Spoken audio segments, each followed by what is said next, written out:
Yo, what's up, gamers? Welcome to the stream. Thank you so much for tuning in. Hopefully, you're having a great day so far. I'm ready for some Pokemon content. It's what we've got on the agenda. We did not have any tabletop this week, unfortunately.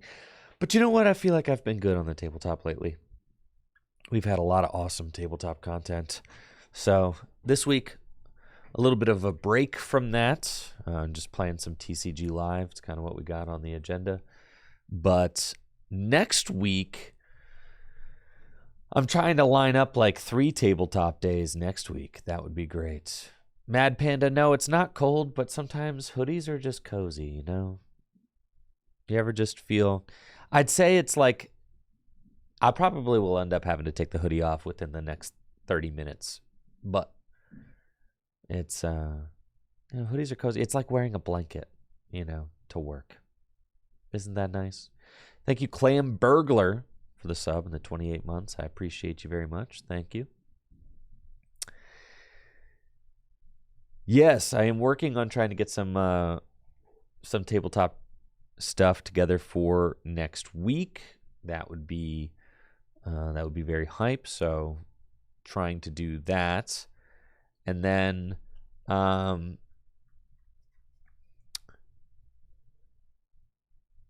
yeah, that's what we got going on. I'm going to see if I can get like 3 tabletop guests next week. That would be the dream. So,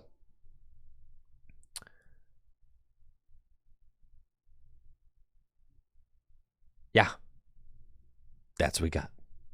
Spent some time this morning bossing up my latest video thumbnail. I kind of rushed that last thumbnail out, so I wanted to get a good one going. And I'm happy with the new iteration. Check out this new iteration. There we go. Doesn't that look nice? I just kind of cleaned it up a little bit. Yeah, there we go. That one, I feel like this is kind of like the concept that I was going for with the thumbnail, just like more fully realized. They're very close, as you can see. I mean, obviously, the changes between this one and this one, it's but this one is better, right? This one was kind of it's actually, strangely enough, it's really difficult to find, it's really difficult to find, good quality pictures of Tord and Jason online. Somehow they've, evaded getting, nice, clean, high-resolution photos of them ever taken. So you just kind of have to work with whatever is available. And I like this one here. It's because it just feels like they're kind of head to head, and in this kind of culture battle to become or remain the greatest Pokemon player of all time. Do I have A/B thumbnail testing yet? I have no idea what that means, Pig. I really don't. But the other thumbnail I felt was just a little bit too dark, and I also hate red text. So I don't know why I've been using red text lately. Red text is disgusting. So this one's just much more pleasing than this one. Yeah, red text also hard to read. So no, I don't know what A/B thumbnail testing. I have no idea what that means. Yeah, this one's nice though. That's great. So anyways, I started a Twitter poll to kind of further the conversation, right, of the greatest Pokemon player of all time. And A/B thumbnail testing is you can give your video multiple thumbnails and YouTube will tell you which one performs better. That's crazy.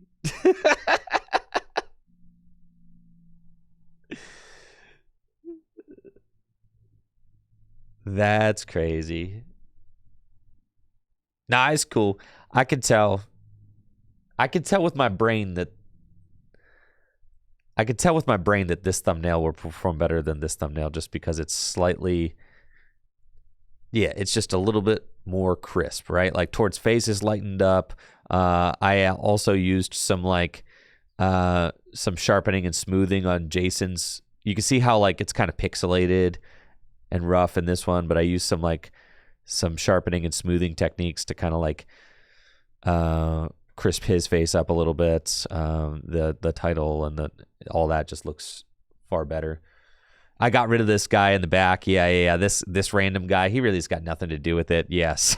So I got rid of this mustachioed man here in the background. Yeah, he didn't need to be there. Yeah.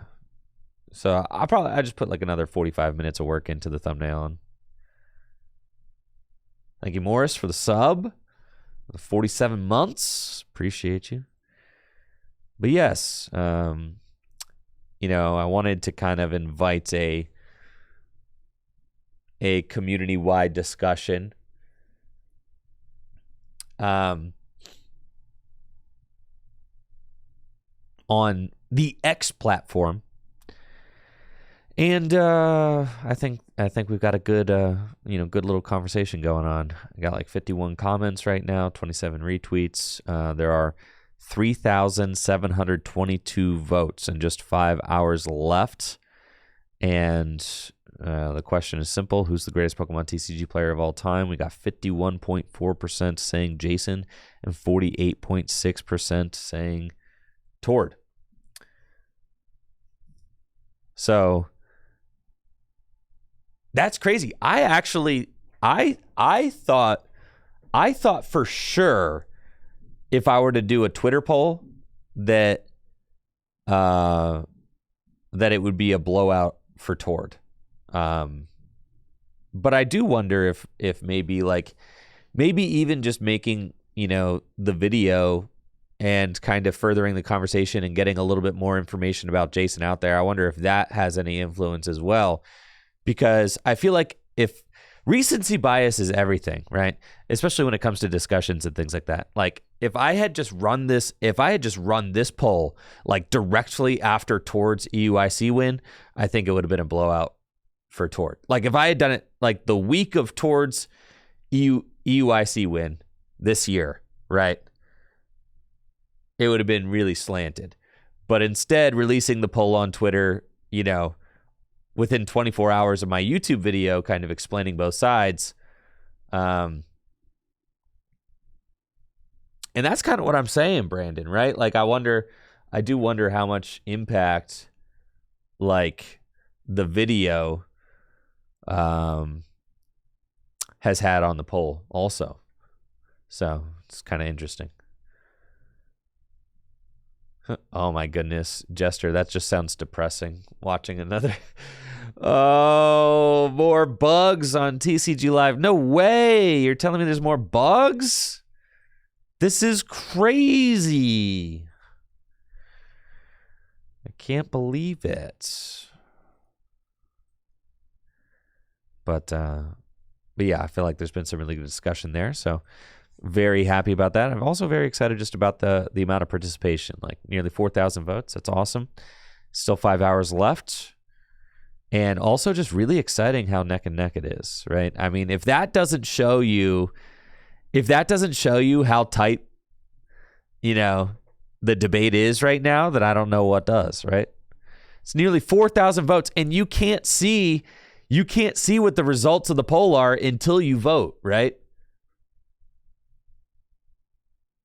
So like, gosh, that's so crazy. I'm really excited that it's so close. Like, that's so cool. How freaking cool is that? Yeah.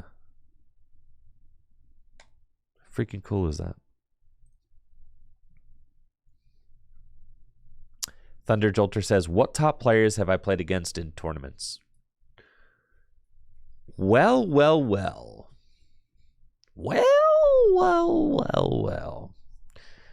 I've played against Jason Klaczynski at my first regional championship ever. I played against Jason.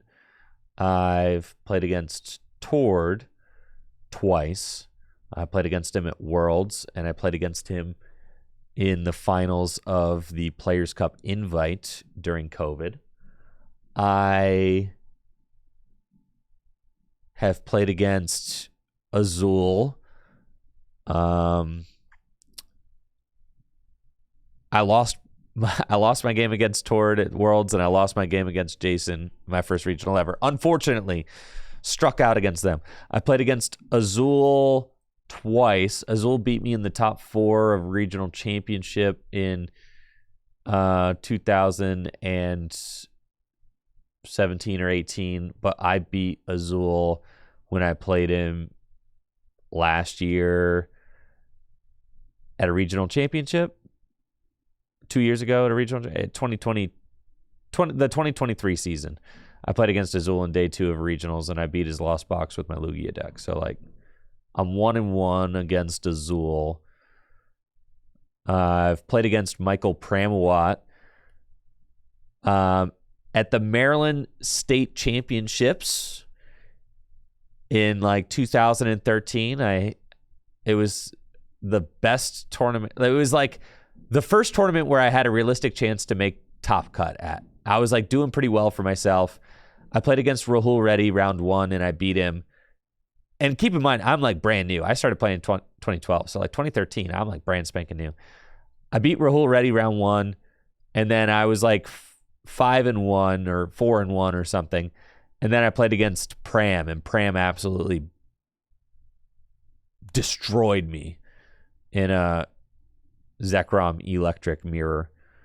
I also played against Pram at a regional championships this past year or so. I think we played a Night March mirror. Not Night March. We played a Mew VMAX mirror against each other. I've played against Ross Cawthon at the 2015 World Championships. Ross and I both finished in the top 16 of that World Championships in 2015. I got 9th. He finished somewhere else in top 16, but we played against each other and tied. He was playing Primal Groudon EX. I was playing Night March. So yeah, I feel like I've pretty much played against all the best players in the game.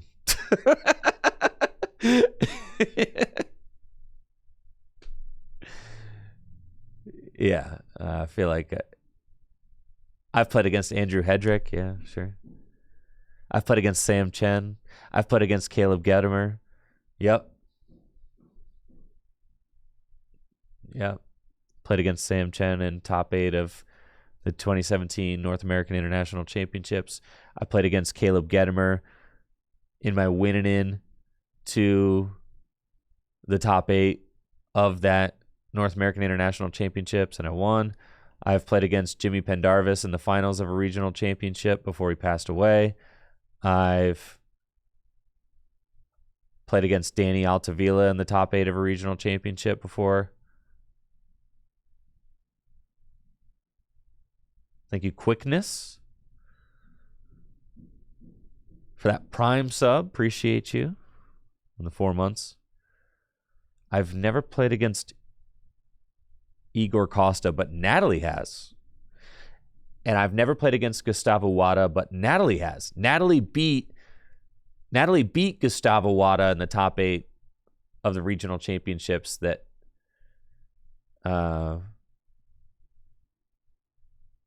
she got second at. She lost to Ian Robb. I've played against Ian Robb. I've played against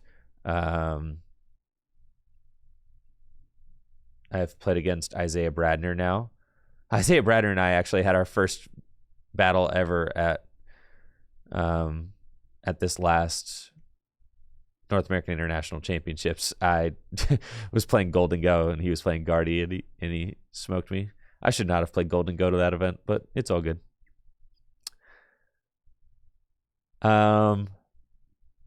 I've played against Reagan Retzloff. I've played against pretty much everybody, bro. YouTube says 2018 Swiss. You played Igor Costa at St. Louis. Really? I know. I should have played Maridon.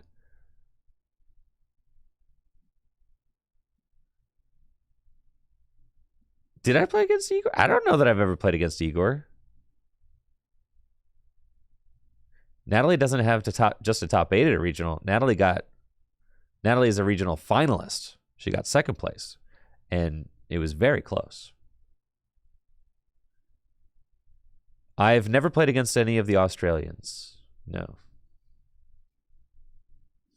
There's video proof of me and Igor playing? Shut up.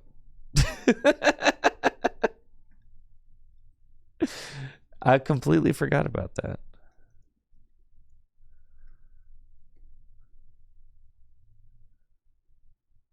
Holy smokes.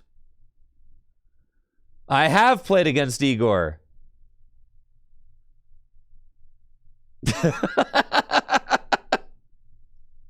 What the heck, bro?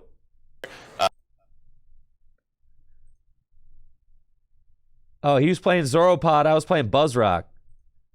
Heck yeah. Oh, yeah. I remember this. I do remember this. Yes. Okay. Yes, I did play against Igor. One time I've played against Igor, and it was at this 2018 St. Louis Regional Championships. Yes. And he was able to destroy me with, because I was playing the Buzzgarb Carbink deck, and he was playing like 3 Field Blower. Every time I it felt like every single time I put a tool on my Garbodor, he had the Field Blower to remove it.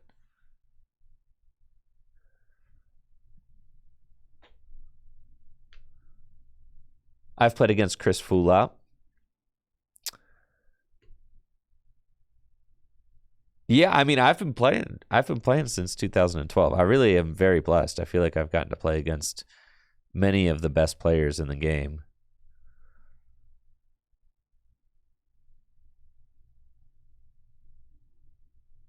Not so much. I feel like I've played against I've played against Rowan Stavenaw. I feel like I've played against like many of the top U.S. players.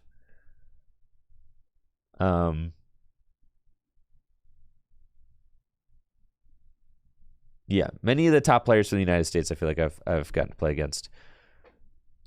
But I have not played against, my international resume is definitely limited because I don't travel I don't travel that much.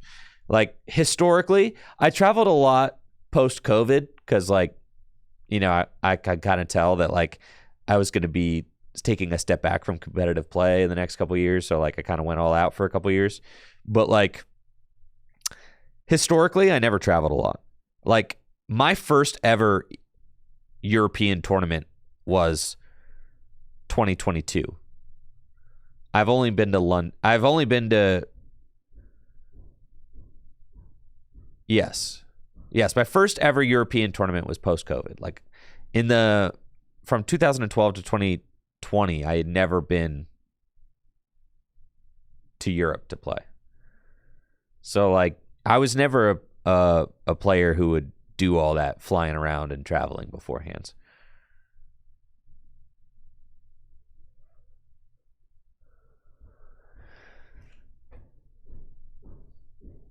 I never got to play against Puka, but I have cubed with Puka many times. So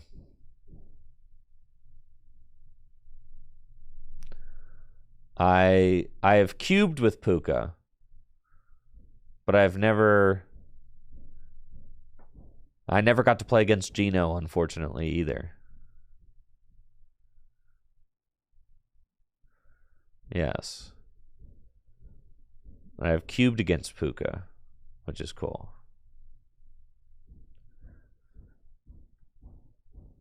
All right, let's see here. The Pokemon news.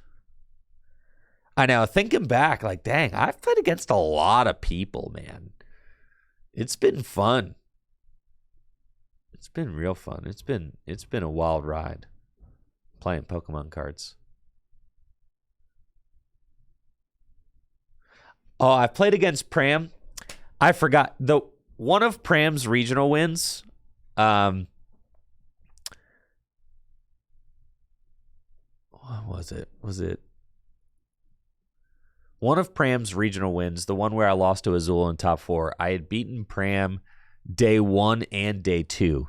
And if I had and me and Azul's top 4 match came down to game 3 and the final card on the final turn of game 3, right? And it was like, if he doesn't top deck this card this turn, I win.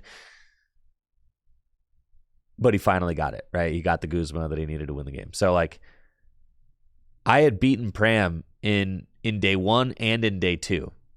And then if I had beaten Azul in top 4, I would have gone on to play Pram in the finals of that regional championships. Man, that was tough.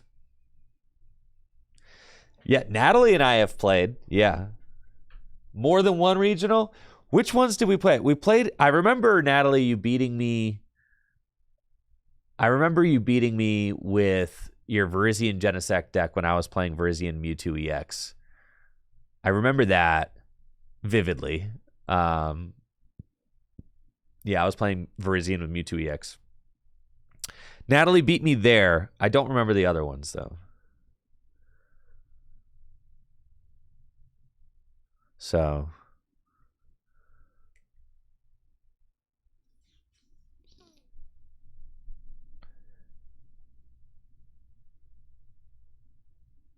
Was the game better then, or is it on the come out? It depends. I was talking to Jason last night, and a really old one. Yes. No, Natalie, I remember. Yeah. I was playing Blastoise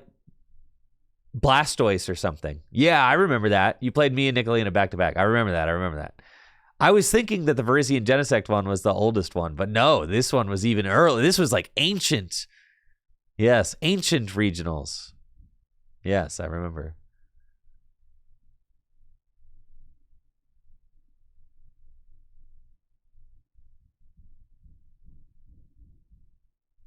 I was talking to Jason Klaczynski last night and asked him if he ever thought about coming back to the Pokemon TCG. And he says that Standard's just not fun anymore. And that the games are too quick. And that he just still really enjoys retro way more because there's more turns and more interaction between players because the games are longer. Jason also said that 50 minutes best of 3 was pretty much the death of Pokemon for him. And I kind of agree with that. Most of you only know Pokemon from 50-minute best of 3, but it kind of forces competitive play into a space where you're just kind of trying to checkmate or scoop games as quickly as possible. And I agree. I think it was better if you look at a format like Gym Leader Challenge, right? Where in Gym Leader Challenge, we do 40-minute best of 1, right? Because the games are longer, there are more turns, and there's more time to outplay your opponent and things like that, right? And playing a 40-minute best of 1 is and it doesn't feel like you need a 50-minute best of 3 in Gym Leader Challenge. Thank you, Suli Adam, for the sub in the 9 months. It doesn't feel like you need a best of 3 in Gym Leader Challenge because the games last longer, right? So a single game is fine. You're actually playing Pokemon. Yes. So modern Pokemon is the games have been abbreviated to the point where you're just trying to win in a few turns, and then we just roll that, in 2 out of 3 games and try to just cram it all into 50 minutes, right? So Jason said that he thinks that there's more variance in modern Pokemon than there was in past Pokemon, and that he considers modern Pokemon to be far less fun than formats in years past. And I can't really argue with him there. And it's not just because of the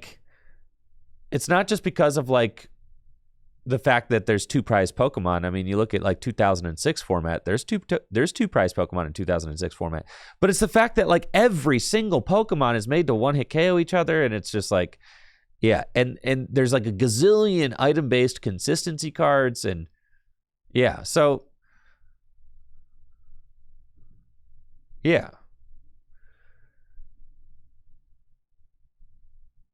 So yeah, I don't think the Pokemon is nearly as fun as it used to be, but it's different. And it is what it is, and that's okay. You know? You can't just always go back to the old days. You can't, it's like sometimes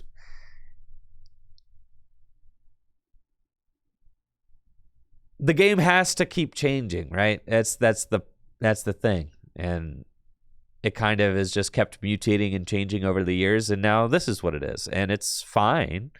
But like, I understand why he wouldn't want to come back. Maybe he doesn't feel as passionately about it. And I even look at it, I look at that as well, and it's like, when I got into Pokemon, I was obsessed, right? I was obsessed.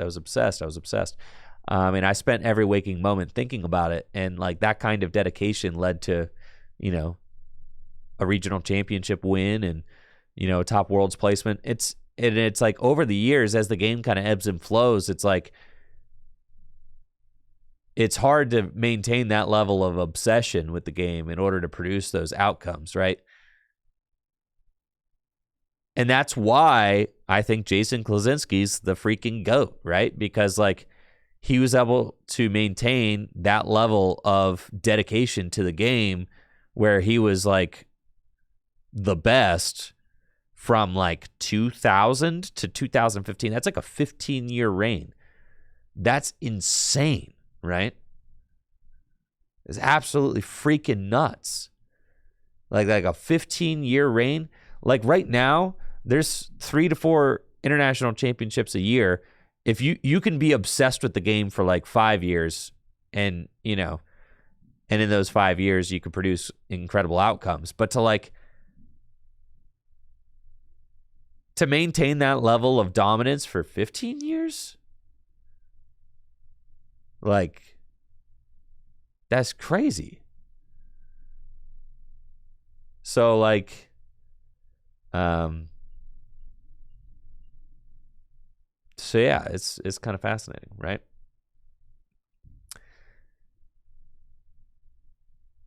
Yeah, I think Jason needed that Nats win. He did.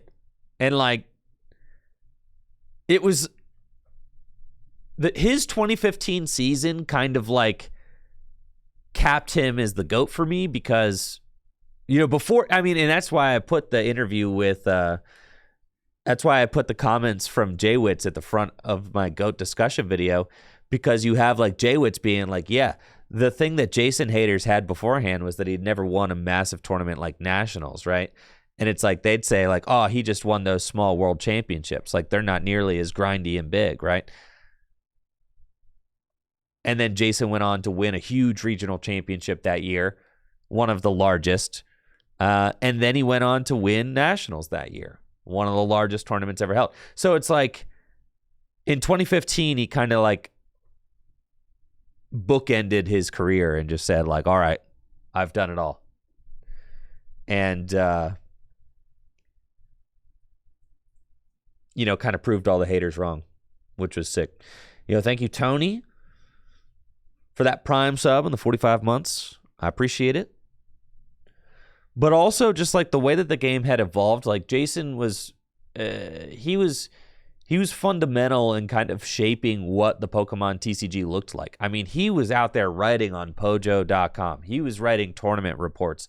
He was out there at the earliest tournaments in the Pokemon TCG and winning them. Like, dude, as like a teenager, like 16 years old, he was flying out, to tournaments in Hawaii and stuff, getting flown out to tournaments in Hawaii and stuff, and winning like the biggest tournaments, during the Wizards of the Coast days. Like when, and Chris Fulop makes this point, and it's true. It's like, dude, like if you've ever gone and played those Wizards of the Coast formats, right?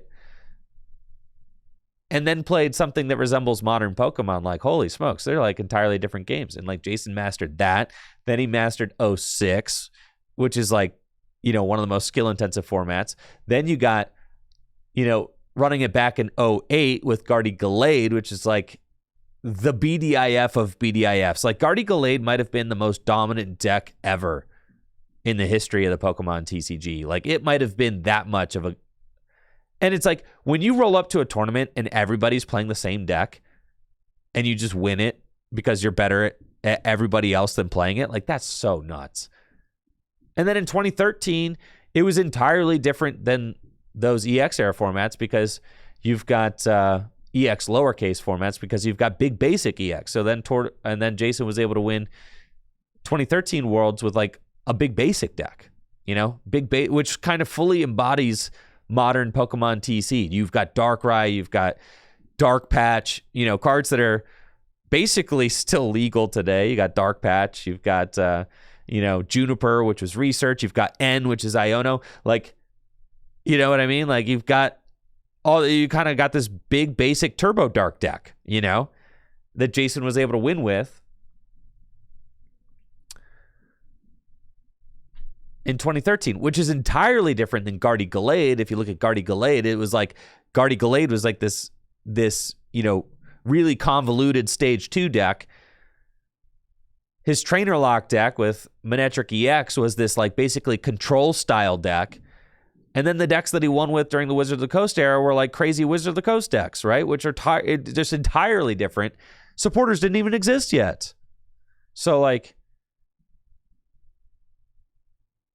that, you know, and then to bring it full circle and to win with like a control style item lock deck in 2015 at Nats, it's like that full circle, like the full gamut of what the Pokemon TCG is and has to offer. Jason dominated it, right? It's like, that to me is like, that's why he's the GOAT, bro. That's why he's the GOAT. 15 years. 15 freaking years, man. You know, that's nuts. You know, from the very beginning. And Jason also, like, you go back and you look at his blog, like, Jason is also like,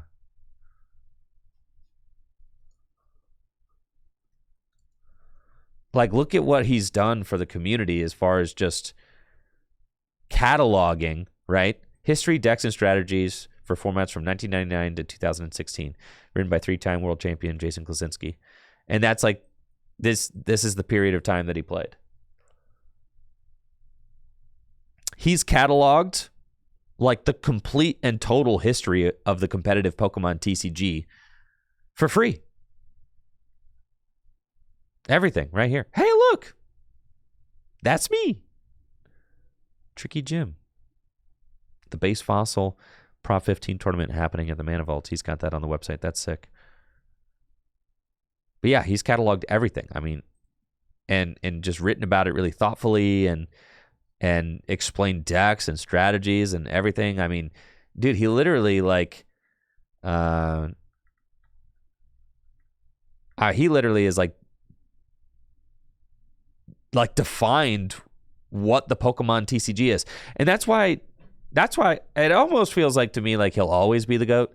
Like, if Tord wins Worlds, like, you know, fine. You know, people can call him the GOAT, and that's fine. But I'm still like very partial to Jason because of what he's done for the game as far as like basically creating what it means to be a Pokemon TCG player. Like, Tord is defining the modern TCG, yes, but like Jason defined what it meant to be a modern TCG player. Like, almost he kind of like wrote the playbook, right? I mean, even in the video that I did, like, Tord says as much, right?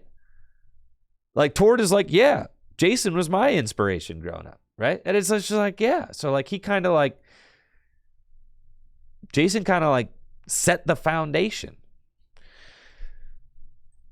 Now, you could argue about, you know, what each player, you know, you can argue about the difficulty of what each player has accomplished. And even if what Tord has accomplished is on a technical level more difficult than what Jason has accomplished, I still don't necessarily think that means that player is the greatest of all time, right?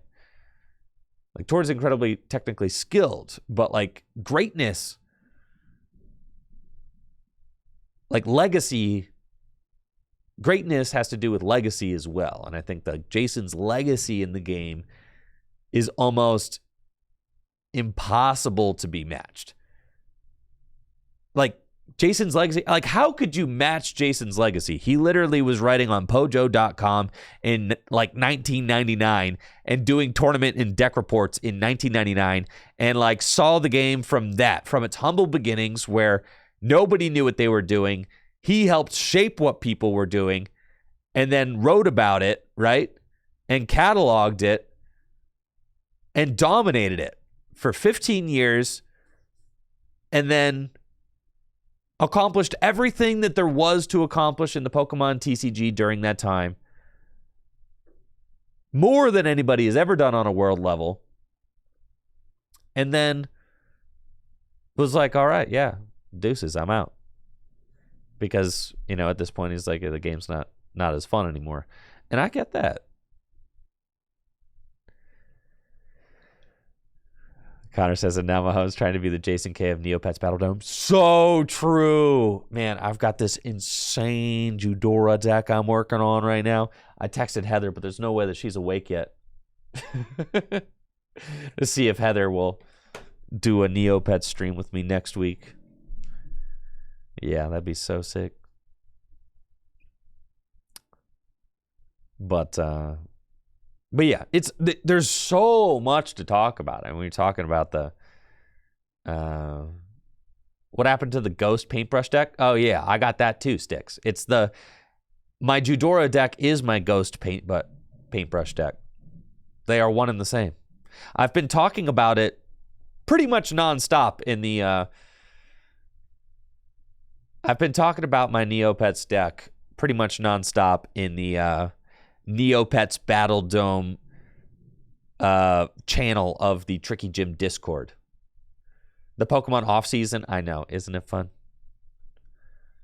So, yeah, we've had a pretty poppin' discussion going on there. All right, so Japan's like reprinting all their standard sets. Hopefully not Pokemon 151 again, right? In the ensuing months, Pokemon Card 151, Scarlet EX. No! No! Not 151. Stop reprinting 151. Stop it! I need this Master Ball set to be worth something. Frick. Stop it. Now this Zero Aura artwork is cool.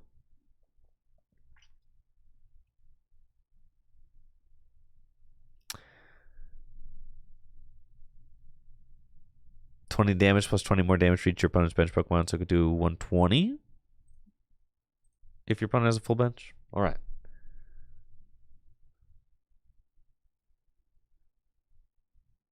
You think they're saying that Pokemon 151 was reprinted?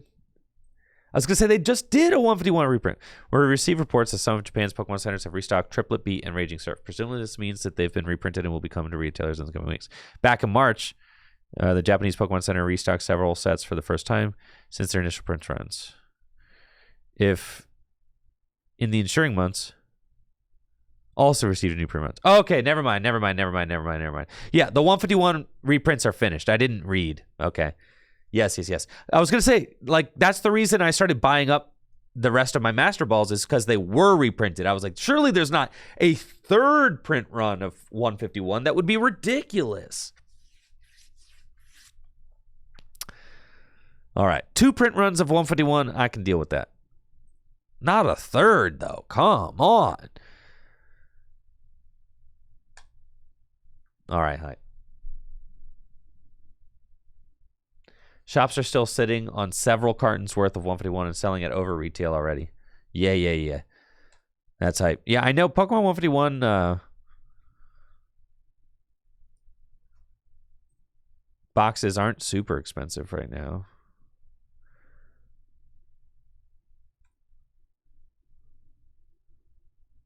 Look at how cheap these. Imagine being able to buy a booster box for $40, bro.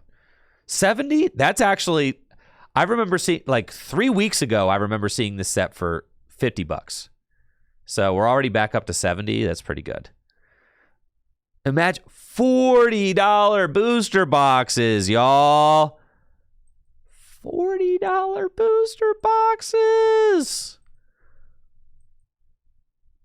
When's Pokemon going to start letting us play with Japanese cards, huh? When? I know.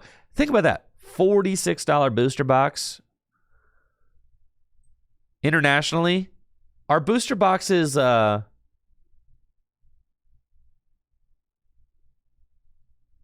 thank you, Colares, for the Prime sub in 3 months.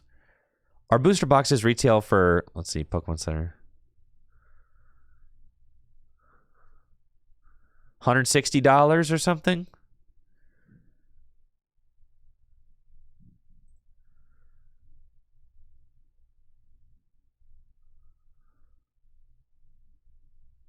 Yeah, look at this. Let's see, Tempest. That was an old set though. 161. This is MSRP.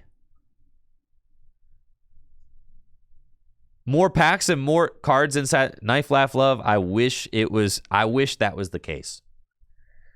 More packs does not mean more hits. If you open a Japanese booster box and an English booster box, you're getting about the same value. I've opened many of both. Yes.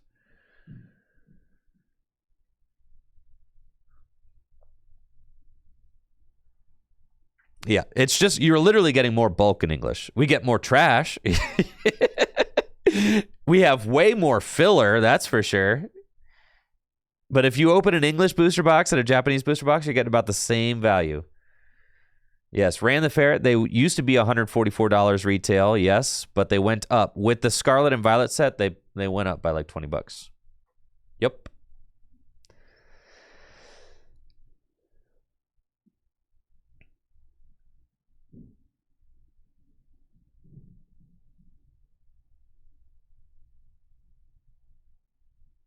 But bulk equals store credit at Full Grip Games. That's so true.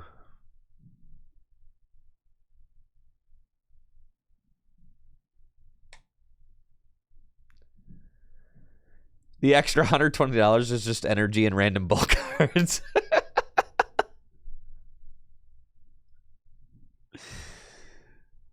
Ooh, man. Oh, yeah.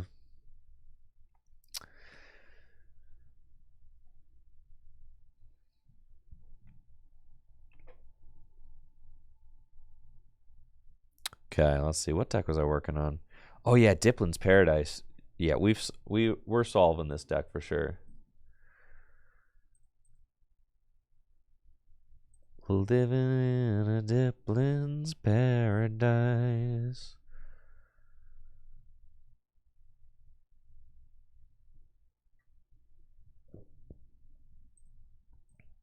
Send it.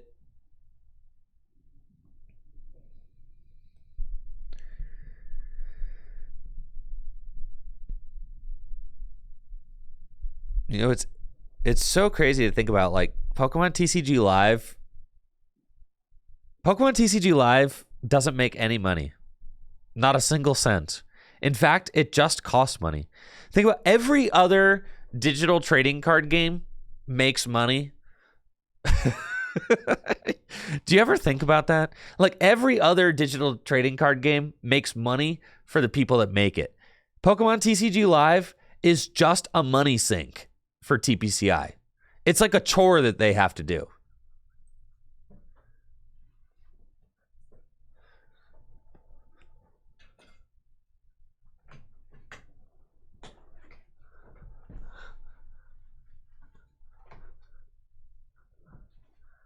It's like this job that they have to do, but clearly don't want to very much.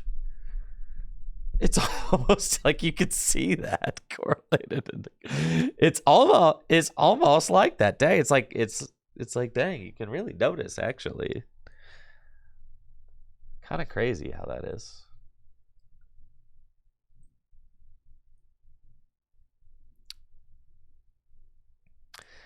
All right, don't know what I'm up against, but I've got a Buddy Poffin. Rest of this hand is kind of trash, so just hoping that we're able to top deck into something decent. I do think I'm going to get the Goldeen also. so that if I top deck a Thwacky, I'll be able to promote Goldeen and use Festival Lead in order to get going. But let's see what my opponent is playing. Oh, looks like I'm up against Miraidon. This is...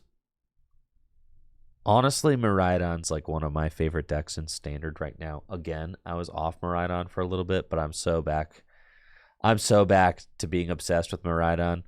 Every time I see somebody else playing Miraidon, I'm like, God, I wish that were me.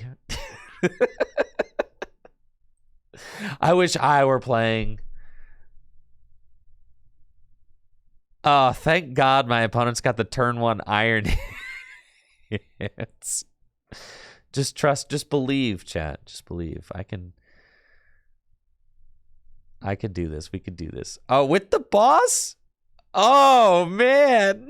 Yikes. All right, this is fine. They haven't even used their V-Star. They haven't even used their V-Star yet, man. This is terrible.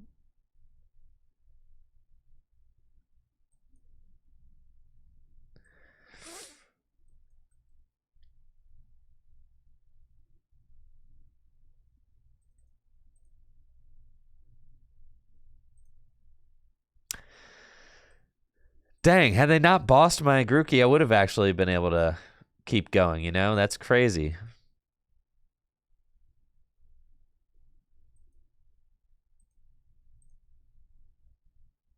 Dang, we just got destroyed. All right. I know. Giving me the Thwacky after the boss is just disrespectful for sure.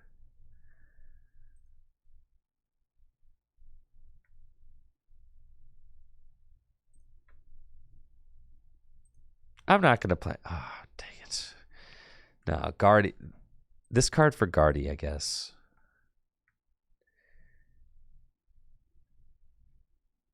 All right, that was just bad variance for sure.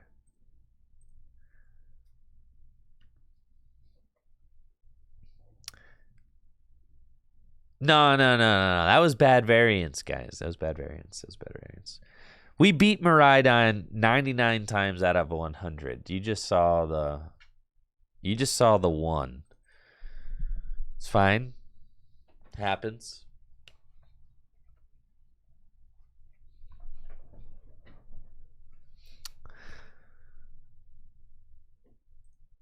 That's okay.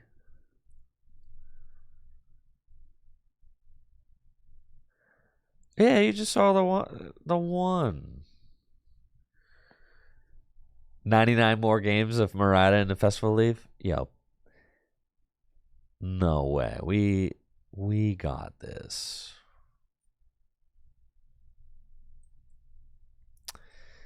Goldeen. What are we up against now? Guardy? Oh, yeah. We're about to show this Guardy deck who's boss. That's right. No problemo.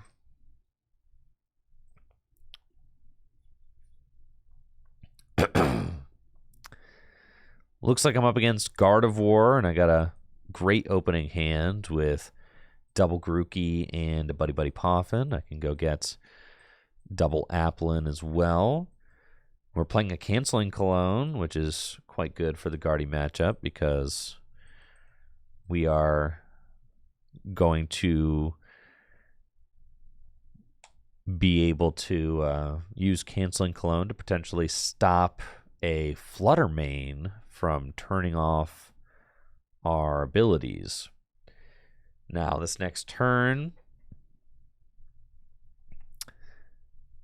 I probably just research. Yeah, we're going to do that. Research is good. Put Festival Grounds into play. And hopefully get the double attack. If I can find some Thwackies. I've got the Festival Grounds in hand. If I get the double attack this turn, I mean, look at how destroyed they are, right?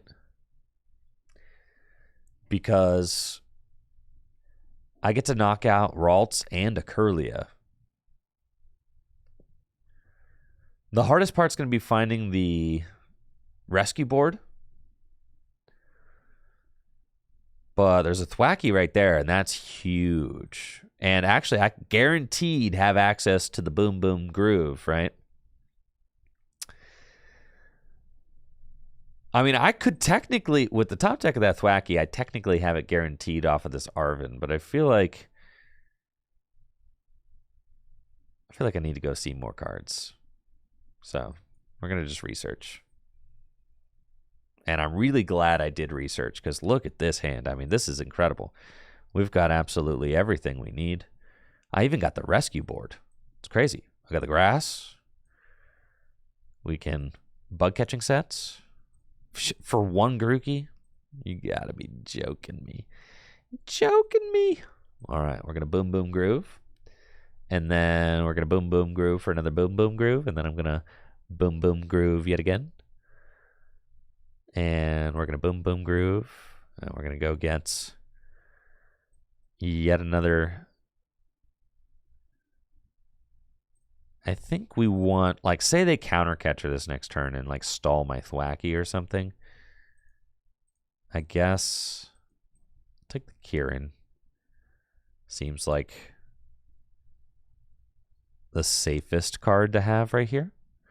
And then Manaphy protects me from any sort of counter catcher shenanigans with Screamtail. So that's pretty good. And we're going to retreat into the Big Dipper. But I guess I got Manaphy for that anyway. Yeah, it's cool. And I got Kieran. Yeah, we're super protected. All right, do the wave. Here we go. Turn 2. This is like a turn 2 Radiant Greninja. Thank you, Oh Hey Trace, for that sub. Thank you, Tortle, for the Prime sub 9 minutes ago. Missed that. Thank you, Colers, for the Prime sub 11 minutes ago. Mega Pugzilla for that Prime sub. Yo, thank you. I missed a bunch. Dang. Thank you, Mega Pugzilla. Thank you, Colers. Thank you, Tortle and Hey Trace. Thank you all so much for the support. I really appreciate it. This is nuts. This is like a Radiant Greninja attack that they can't stop. Isn't that crazy?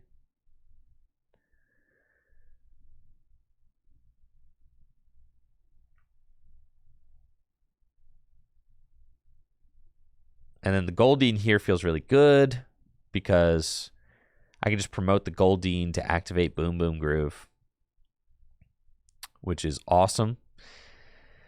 I'm a little bit disappointed that I got this Defiance ban on the Applin, because if this was a maximum belt, then I could just knock out the Gardevoir, which would be like insanity, right?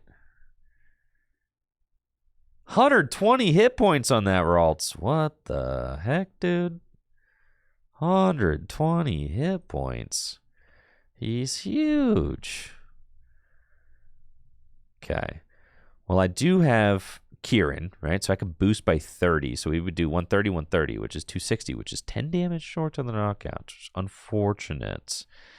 So we're looking at definitely Buddy Poffin to go get another apple.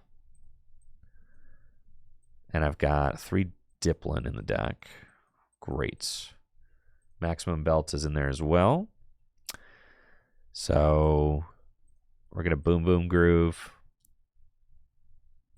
for the Big Dipper. Yeah, we're just going to boss the Ralts this turn for sure. And then boss the Ralts. And then we're going to Boom Boom Groove for Stadium. Do that. And then retreat into the Big Dipper.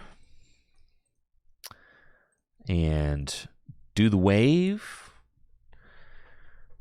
That's fine. And we'll do the wave again. Yes, sir. Finding a grass there is great. You can see how good the Goldeen is here, though, because if I get... if they Iono me, I can just promote Goldeen, and I'll be able to search out whatever I want. And there it is, right? I knew it was coming. That's why I've got the Canceling Clown. I knew Fluttermane was coming. They've got Counter Catcher. All right, Counter Catcher, Goldeen, Miracle Force. All right, you guys want to see something cool? You guys want to see a little party trick here? You want to see something neato? I win. I literally win right here. This is so crazy. Okay, so we go Boom Boom Groove. And then, yep, for Arven. And we go Arven for Vacuum, Maximum Belt. And then we go Vacuum. They scooped, bro. All right, we were about to knock out the Guardy, leave them with a single Fluttermane, and we would have won the following turn. But still, that was going to be sick. No, thank you, 36 Nathan, for the sub. Let's go. We're going to Vacuum the Defiance Band, attach Max Belts. We would have done 300 damage to the Gardevoir.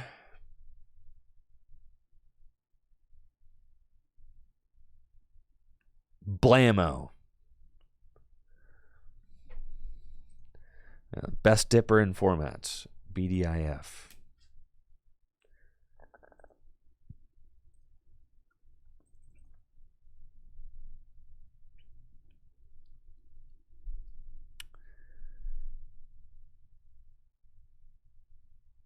This deck is fun. It is fun. It's very novel.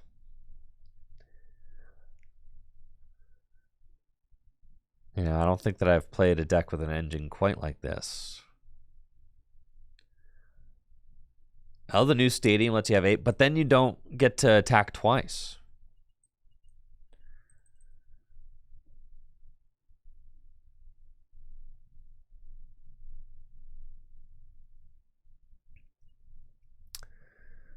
Looks like I'm up against Charizard with the broken Diplin deck. We've got a fine opening hand. Oh, yeah. We've got a great opening hand. I guess maybe we bug catch set first, but it's fine. We're chilling. I'll bug catch set next turn. No, I'll bug catch set this turn. We should have bug catch set first, but that's okay. Here we are. Never punished. Never once have I ever been punished. Your go. And then next turn, I've got... Ooh, it's Charizard Dragapult. Ooh, it's actually entirely a Dragapult. Ah! This is terrible for us. Absolutely terrible. Huh.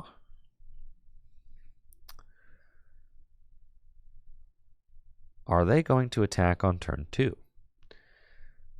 If I top deck a Buddy Buddy Poffin, then I can just Kieran. Or if I top deck a Grass Energy or like a Buddy Buddy Poffin, then I can just Kieran this next turn to get the Diplin into the active spot.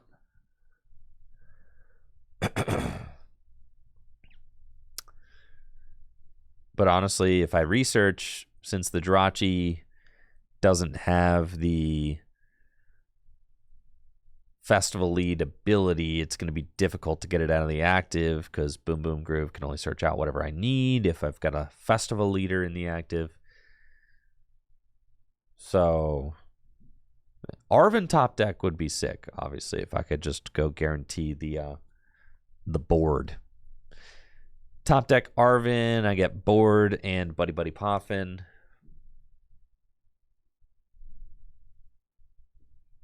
There's like a little fruit fly. Sorry, guys. Bro, if I just swallowed that fruit fly, I'm gonna... Man!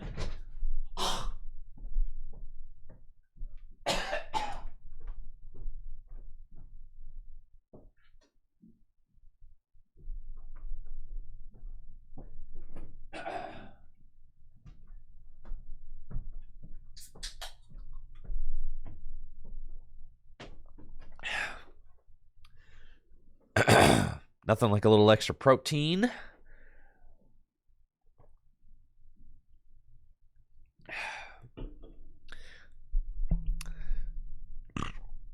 Ugh. Yikes. All right. Gross.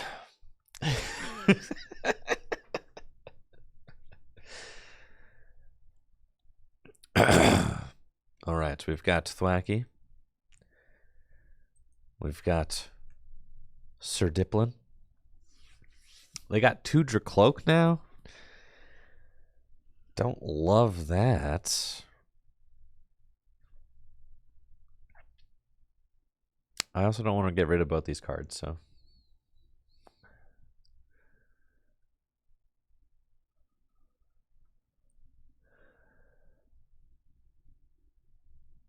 Got the bug catching sets.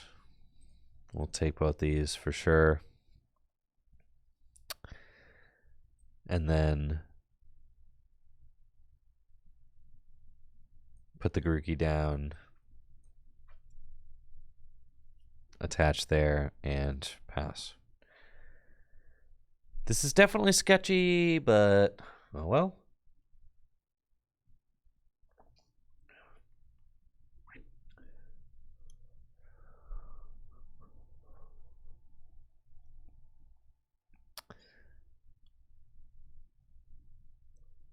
Dang, they got the Charizard, they got the Pidgeot, they got the Cleffa, they got everything.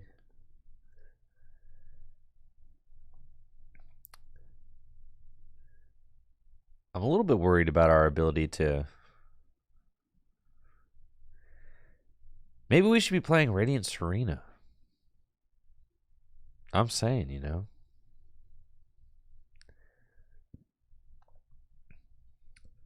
This Ultra Ball for Pidgeot EX. They got Rare Candy in hand. They're about to pop off. Here we go.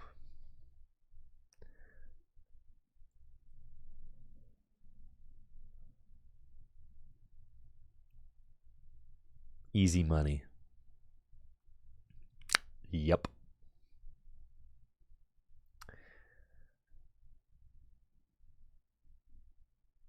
Arvin for Rare Candy. They go Rare Candy Pidgeot. Okay.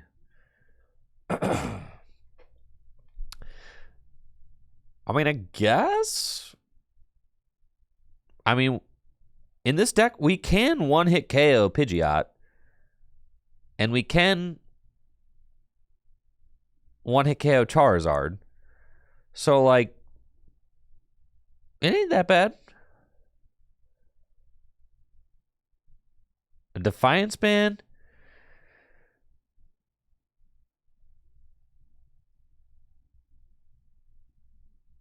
Yeah, like they do 70 here. I could just gust and knock out. I can actually just gust and knock out the Pidgeot right now.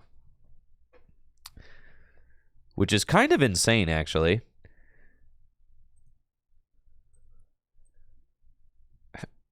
Like, right? Just go get the... Yeah. Let's do it. Like, look how insane this is.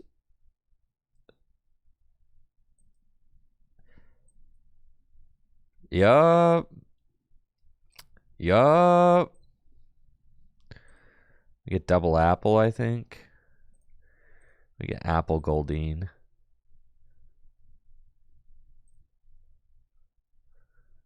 And then we go boom boom groove.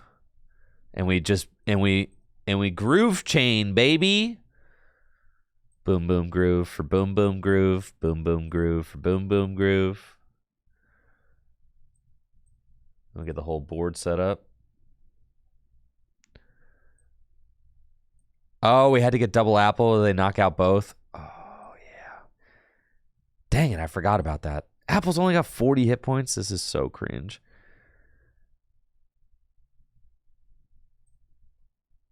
They ain't got a psychic.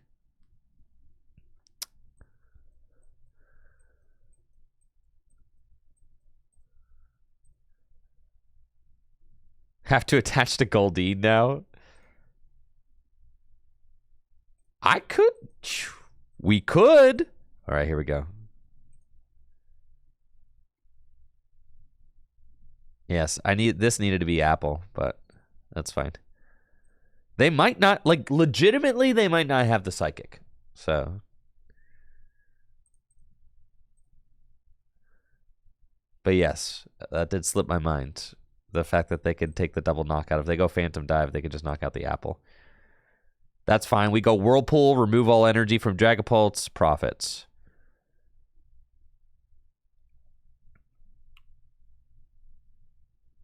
Hello, Mimi. Welcome to the stream. Thanks for being here. Maximum Belt goes crazy in this deck. We just did 300 damage to that thing. The Pidgeot was so short-lived. And now they have to Iono for the Psychic Energy. They only play like 3.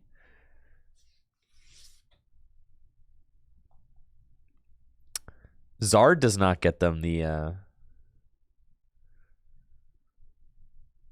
problem with the Goldeen here is if at any point they attack with Stinky Dragapult, then they will be able to knock out both my guys. So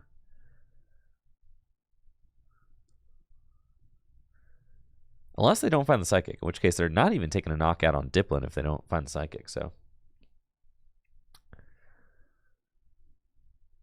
that's kind of funny. I'm telling you, ain't no Psychic in that hand.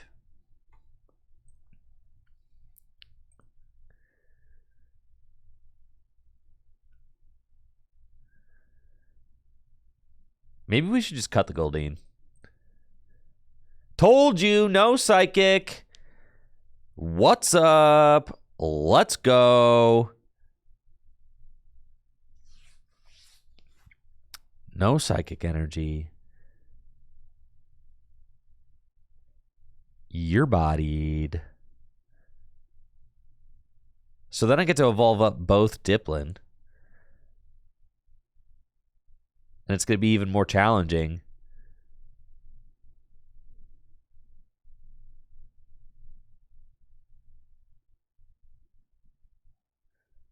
So they're trying to decide if they want to, like, Jet Headbutt, I guess.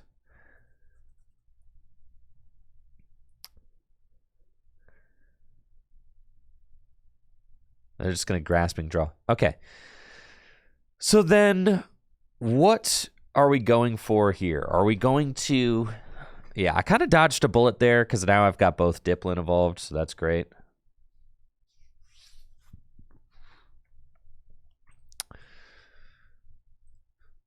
We can Boom Boom Groove for boss, but what am I going to do? Am I going to just hit the Dragapult for 300 damage? I don't mind that. They probably won't clear the Dragapult. So...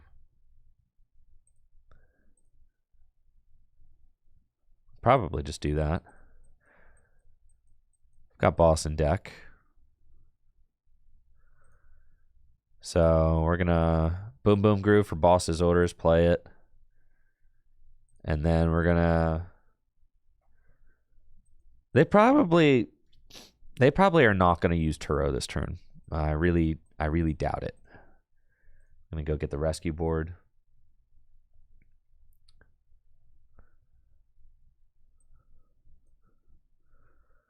And then we're going to Boom Boom Groove again. And this time, I think... I'm going to grab Pal Pad. And then... I'm just going to Pal Pad back in the boss and the Arven. And then we're going to do the wave. 150 damage twice. Kind of nasty. Kind of schnasty. Thank you, Endorse 16, for that Prime sub in the full year. Appreciate the support. Thank you.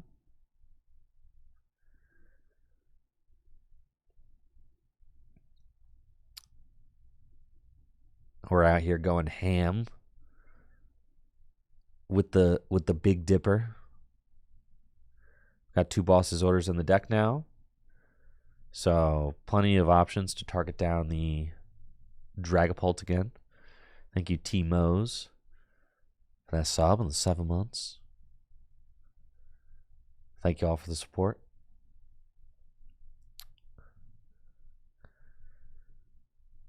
Yeah, I think that you're bodied is what I think.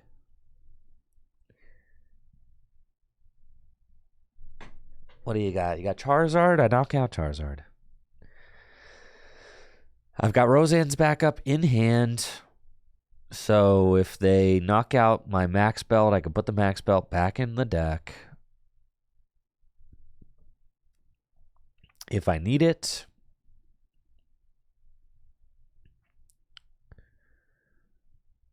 We got Dragapult number 2.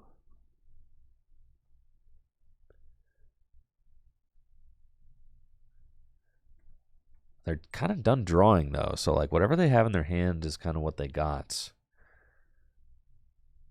So, if they don't have Rare Candy Pidgeots...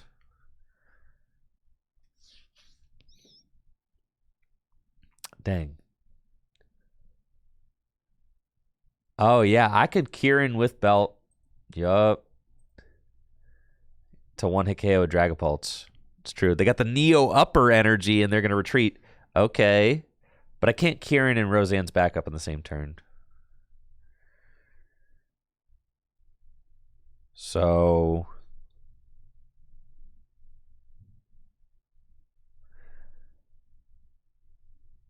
let's see what they end up doing.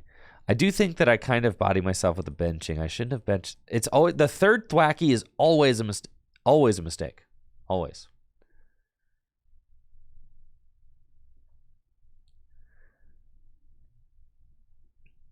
We're gonna get Ionoed. Sure. That's fine. We got Ultra Ball, Buddy Buddy Poffin, Apple.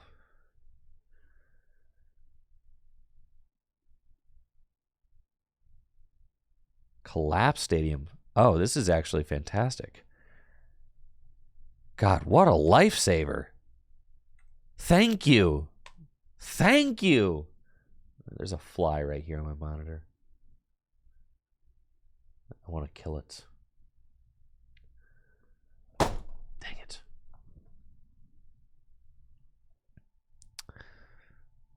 Are they going to take out the Goldeen?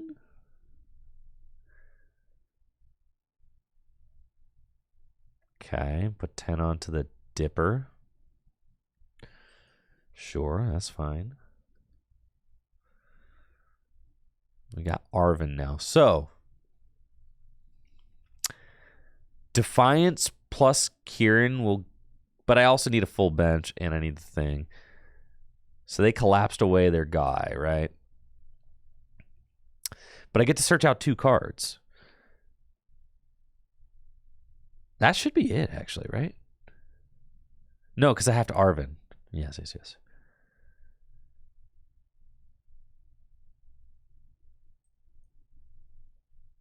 Okay. So...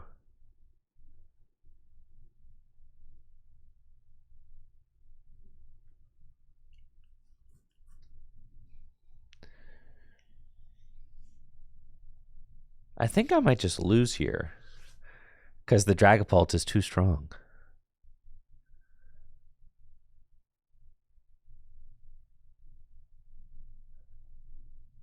If I Iono them to 3, that's pretty good.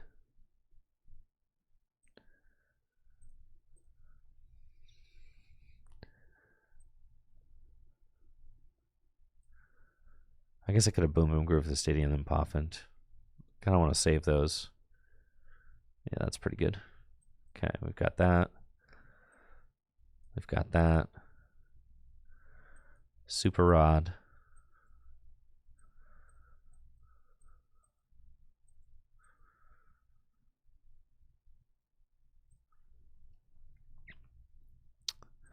Boom Boom Groove.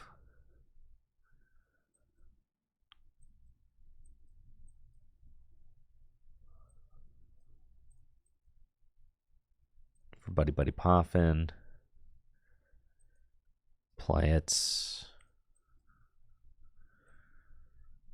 And Boom Boom Groove.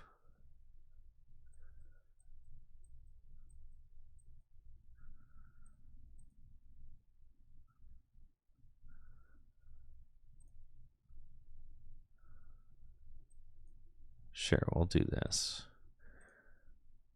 I think I have to just hope that they don't have a like a backup attacker, which they might not. I mean, I'm putting them to a 3-card hand, right? So they might not have a backup attacker here.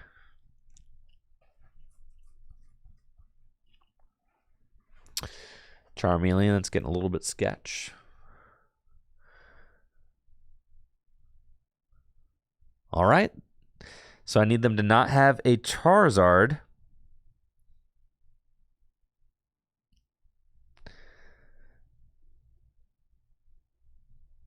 This is very close. I can't search, but I have research. We'll find one.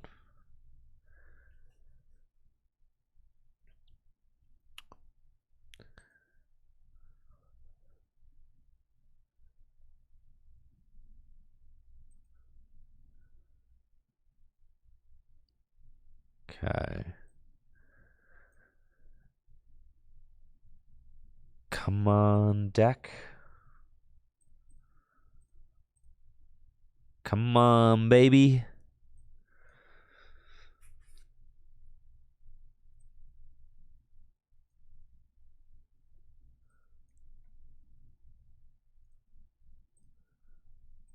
Boom Boom Groove. Charmeleon with one more fire energy. Oh, no. You're right.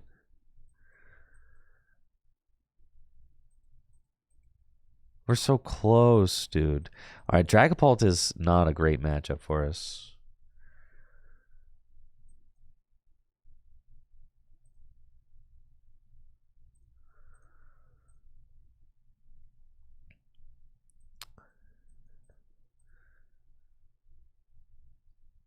I need them to not have anything in those 4 cards.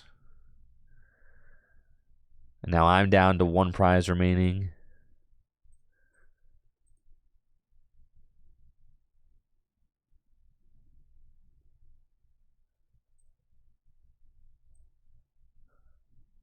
Close. Close, close. I suspect that they can get an Ultra Ball somehow. Here comes Charmeleon. Dang. No, not the combustion win. This is so sad.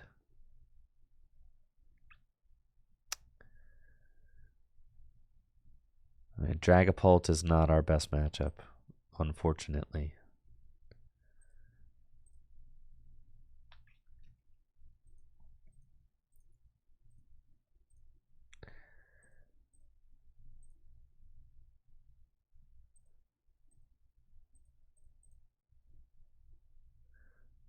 Pretty close. It was pretty close. I kind of misplayed myself that game too. Rabska? No, not Rabska. We could play Radiant Serena, though.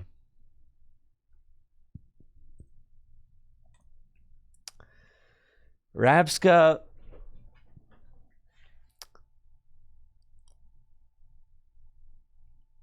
like worthless most of the time. And kind of difficult to set. I guess you could set it up with the Thwacky, but yeah, I don't know. Maybe we should play Rabska. Yeah, definitely not one hit KOing the.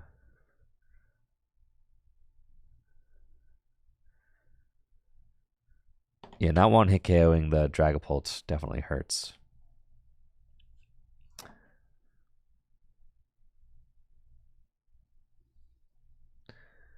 But you can't win them all, folks. It's part of the deal.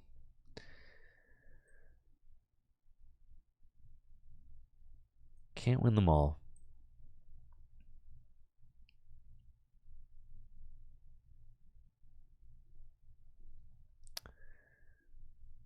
Looks like I'm up against Mid-Rhydon with the broken Festival lead deck. Got a fine opening hand with Apple, Grookey. That's fine. And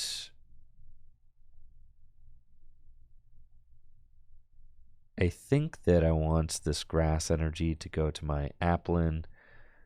And I think that I want to spare this Grookey, but I guess they could always just use Iron Bundle, so I'm kind of just going to leave it there and say pass. And see what we can do. If they get the turn 1 Iron Hands, then that's going to be tough because I'm going to have to come up with Apple and hopefully find a Defiance Band or something. Yep, there's a pair of hands. Yep. There's an electric generator. And there's 2 lightning energy on the hands. Yep. Oh, there's an Arven. Yep. Oh, with the prime catcher. God have mercy. No. I hate this game. Do you see why Jason Klaczynski said that maybe he likes older Pokemon more than modern Pokemon? Do you see why that? Like, I get it. Do you see why Jason says that modern Pokemon is just not fun anymore? I get it. You know, I see what he's saying when he says that.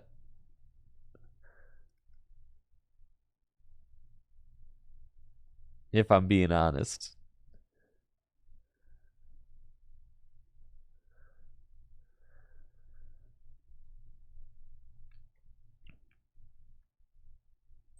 Huh.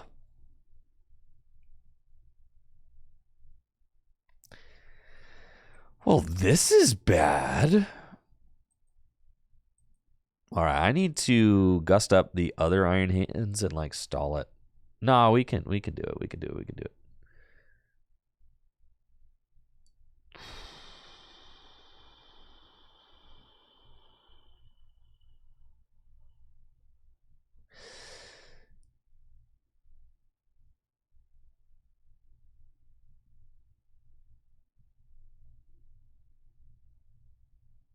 Starting to feel like it can't be done.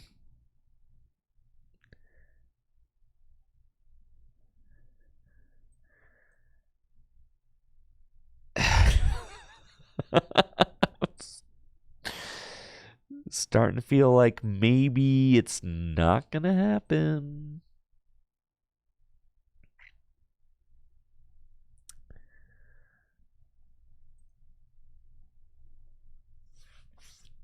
All right, we can do it. We can do it. Trust. They definitely need to not hit double generator on this Iron Hands right now on the bench. One, I can rock with one. That's fine. Oh, come on. That's all 4 generators right there, I think. All right, let's see. No, it's only 2 generators? Wait. 3 generators. You got 3 energy? Oh, I'm bodied. Oh.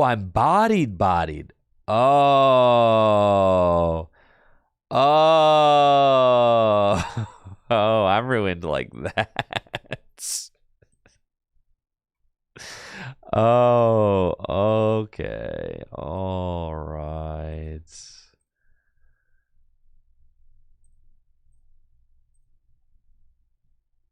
No, it's yeah. Just get me out of here, bro.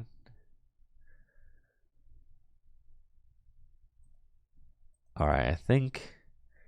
See, we should just be playing Miraidon.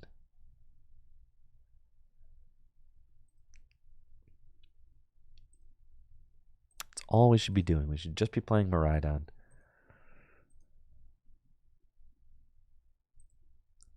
There's no point in playing any deck other than the Dawn.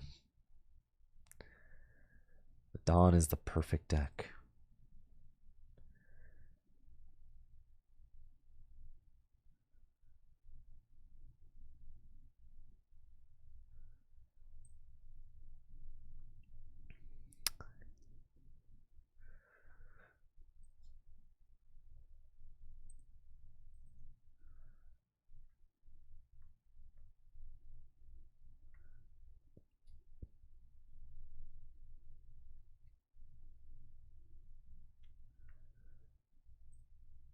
Okay.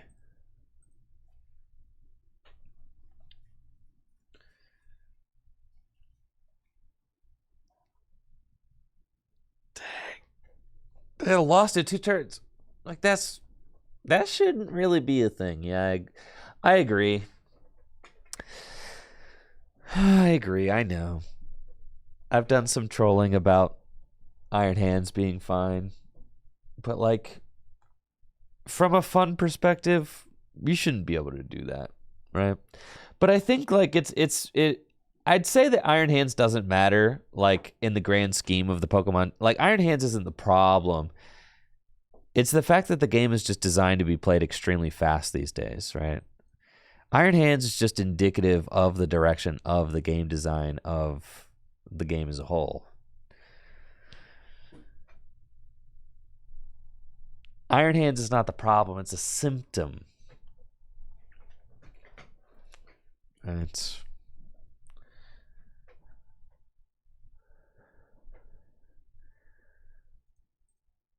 how do I keep playing against this Venomoth deck, huh? I really got a lot of Venomoth decks. Let's go get our boys out, huh? Okay, feels good, looks good, everything's cool.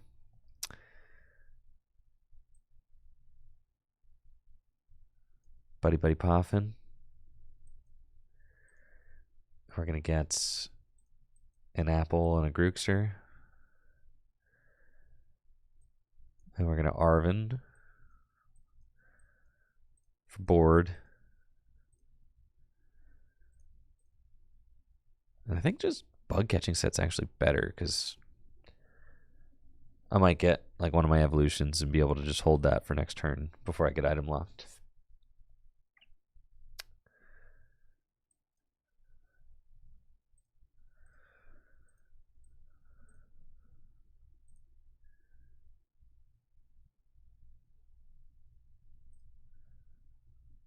Okay.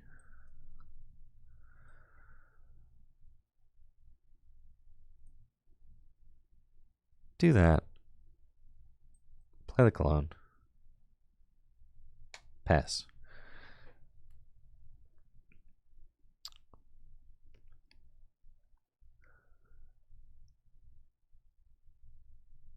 That's a pretty strong turn 1.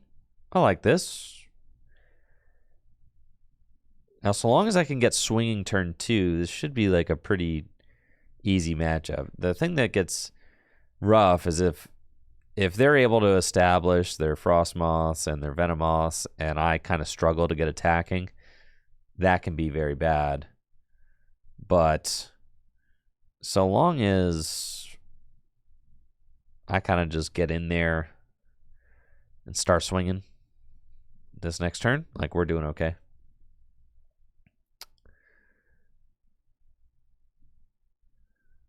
All right, they got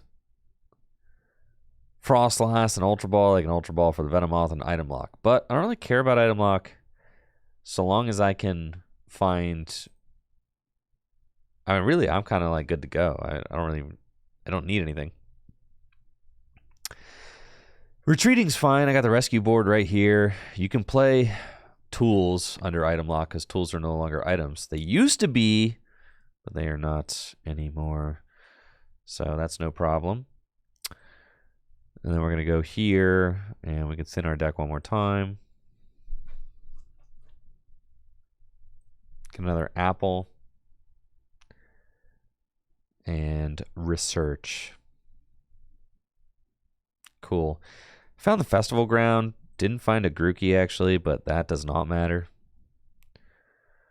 I'm going to make my Diplin look really sick with that belt on it, and then we do the wave for 100 damage. And because of the festival grounds, I get to do 100 damage twice. So at this point, we pretty much just win because I'm doing just a lot of, doing a lot to their board, right? This is like getting the turn 2 Moonlight Shuriken. That's what it's like. I'm doing 100 damage to 2 different things. All their guys have less than 100 hit points, so we're basically just knocking out 2 Pokemon, which is crazy. Like, they literally can't attack with Venomoth this next turn. So, like, what are you going to do? Isn't that nuts?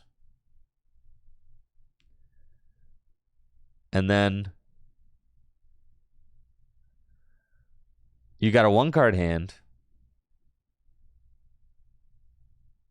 Irida, I mean, they're not quitting, but they ought to. Unfair stamp, but that doesn't matter because, well, I guess it does matter because I don't have a Thwacky out yet. But you're going to unfair stamp me into the Thwackster. Iono, that's fine. And then I can take 2 prizes this next turn. Like, it doesn't even matter. I'm still, yeah. We just go boom, boom, knockout game. That's it. Isn't that crazy? All right, we just played 2 different games. Thank you, Dr. Polkadad, for that sub in the 41 months. Appreciate the support. We just played back-to-back games where the game lasted like less than 3 turns. Thank you, Pokeguy, for the sub in the 12 months.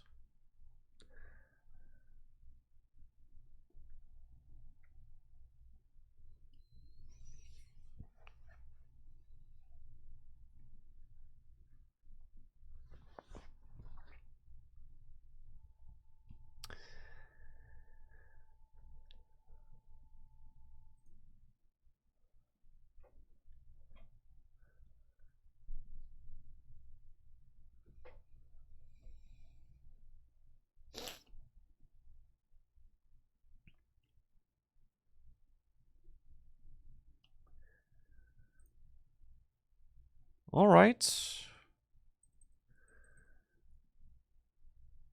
Let's go.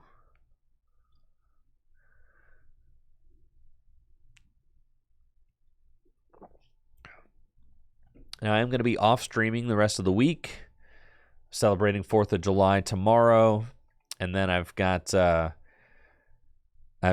Riley Hulbert from the Tag Team Podcast is coming into town. I'm going to be hosting him this week. So I'm off streaming until Monday. Monday will be my next stream day. And I've got a lot of tabletop I'm planning for next week. So you can keep your eyes on the Tricky Jim Discord to stay up to date with what my schedule is going to be looking like in the coming weeks. I do have a family vacation coming up in mid-July as well. So that's going to be a thing that comes up there. July activities. Oh yeah, we should. I always do that in the wrong order. Like, what's wrong with me? Why am I like so immensely terrible at this game? Okay. You should definitely bug catch set first, but it's all good.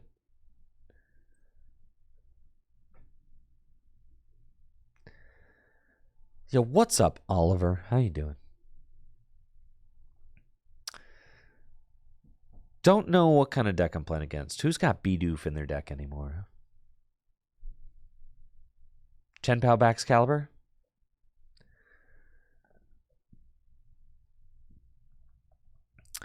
Looks like I'm playing against some sort of Dragapult Charizard deck with a Bibarel line in it. And went first, got a solid setup. They Ultra Ball away a Dracloak and a Charmeleon. Going for the Cleffa. And they have Buddy Buddy Poffin as well. I would really like to get in there turn 2 and take 2 knockouts. This would be great.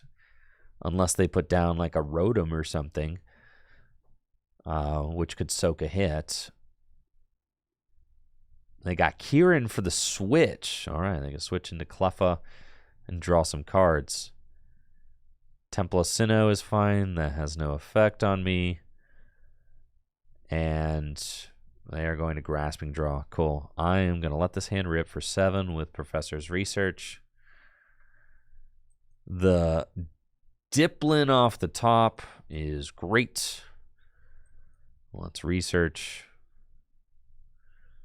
Oh, man. Did not find... I guess it's like correct to attach that grass to the Manaphy, right? So then you can retreat into the Dipper and then use the Boom Boom Groove. This is so sad. This is so very sad.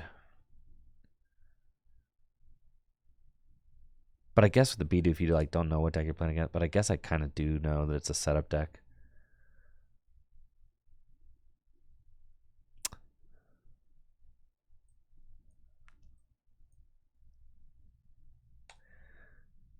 Do I think Diplin and Thwackey have any place in Grass GLC decks, or is it too limited? I think that it's a little too...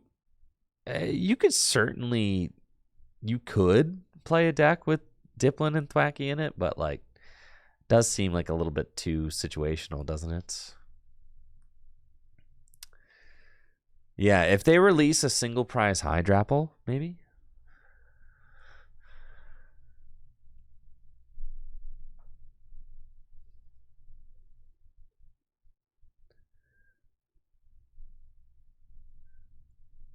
I'm a big Rillaboom Venusaur Grass fan. That's like my favorite way to play it for sure. The crazy thing about this board is that this Manaphy is just stuck here and it feels terrible. Multiple play, it says, why are you playing this deck?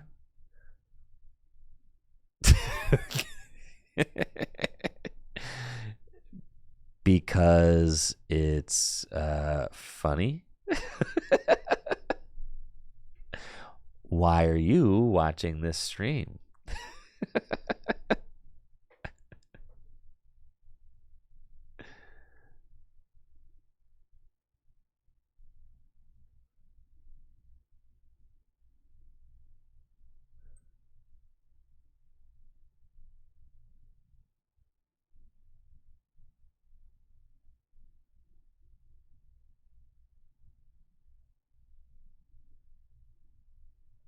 Tough.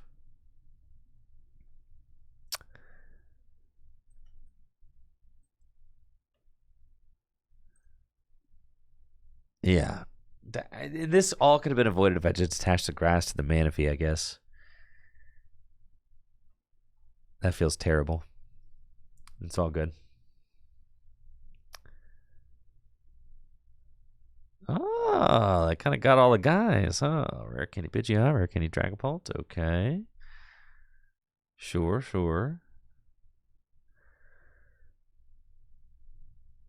So what? If I can one-hit KO Dragapult, I cannot use my Boom Boom Grooves until there's a Pokemon with the Festival lead in the active spot. Because you love this stream? Oh, thank you, Multiply. I appreciate that.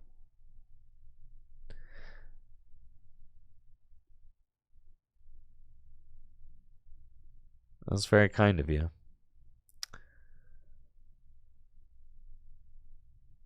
I don't know. I think the Diplin deck's kind of funny and fun.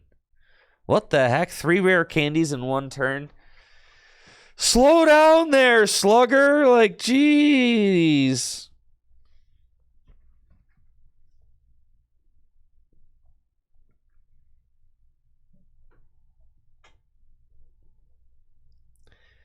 If only we have a Devo TM. We don't need a Devo TM. We'll simply take 1-hit KOs on everything. 3 rare candies.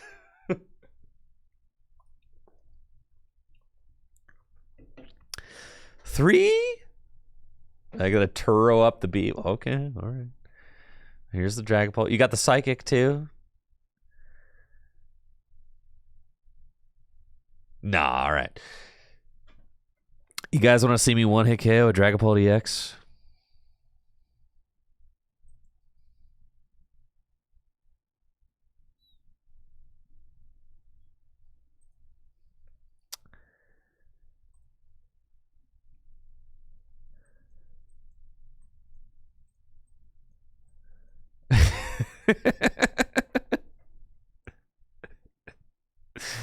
All right, so what do we need? We need Kieran and Defiance, and that's it. Yeah.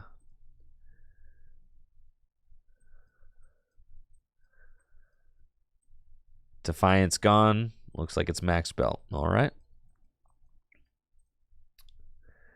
Oh, I need the stadium too. God, I forgot. And the Defiance is already in my hand? Frick.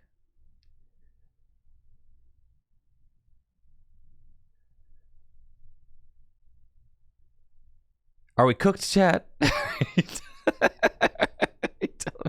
You're telling me I'm cooked?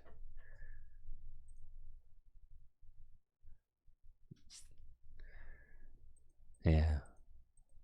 Dang, I cooked myself. All right, I needed to get the... No, I couldn't boss the Zard and knock it out because I would have only been doing 300. The freaking stadium, man. All right, I forgot the stadium. That's fine, that's fine, that's fine. I did misplay... I know, the fly is doing stuff to my... I did misplay by not attaching the grass to the active Manaphy. So that was like... Because I could have been attacking turn 2 if I hadn't done that. And I would have just won the game a lot quicker. So that's fine, that's fine, that's fine.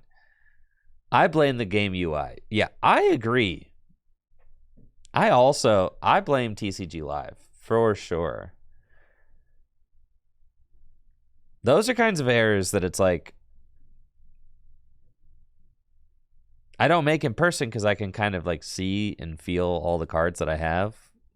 Whereas on TCG Live, everything's just very disorienting. I really hate this game, but that's fine. We'll make do. What are we up against? Control? Can I beat this deck? Am I cooked?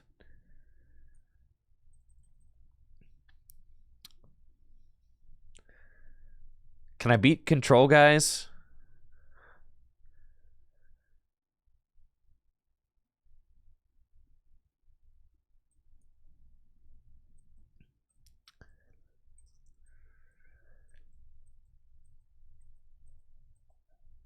I think it's got to just be like quad apples, right? You just put 4 apples out. That's it. I think that's all we do. We just put... Wait, they've got other guys? Oh, no. Just boss the Thwacky? All right, but what if I, like, never put down Thwacky, right? You know what I'm saying?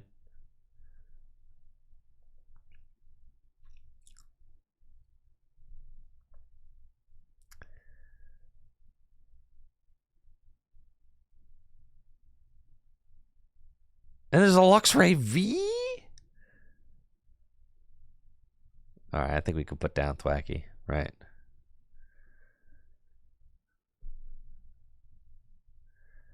It's not a trap deck, it's a hand removal deck. So then I think I do put the Thwacky down. Yeah. Turn 1 Fang Snipe?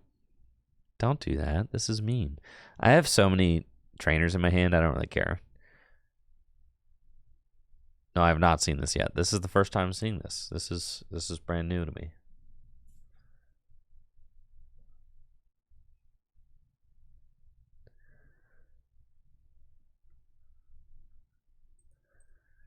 Guess we're full on committing.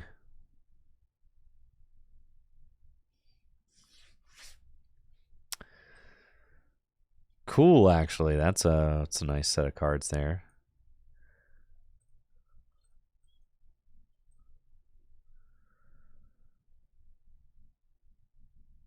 Just need a grass energy.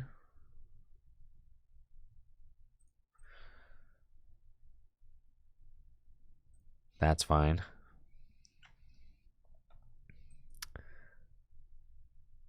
And now we wait.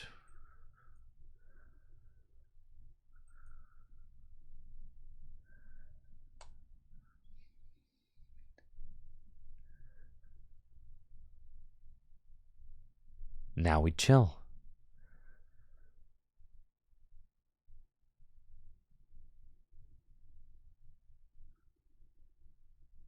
Fang Snipe, that's fine. I could go get Arvin. Just chain Thwackies. I could get Arvin. I could go for Max Belts and... Oh, you're getting rid of my stadium? Guess I should have put the stadium in play, huh? All right, we can Ultra Ball away these.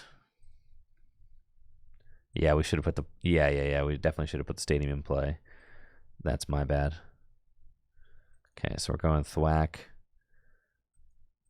We're going here. And then we're going to get Arvin. And I think I just want to... Like, we could trust a bug-catching set, right?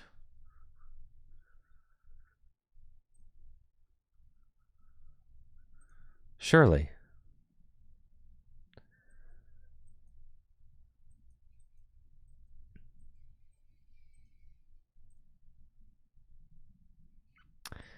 This bug-catching set gets the grass energy every time, folks. Every time, folks. Right here. Blammo. See, ye of little faith. Ye of little faith, chat. Wait, you're... Why am I not knocking you out? Is this only to EXs? This is so cringe, bro. All right, it's fine.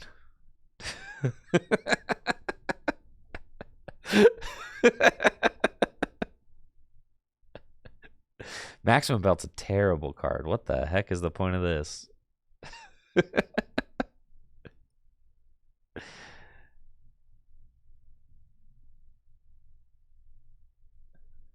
I'm playing it now so they can't Fang Snipe it. Precisely. See? They ain't got nothing, bro. Exactly. Yeah, look at this. Yeah, we are cooking, brother.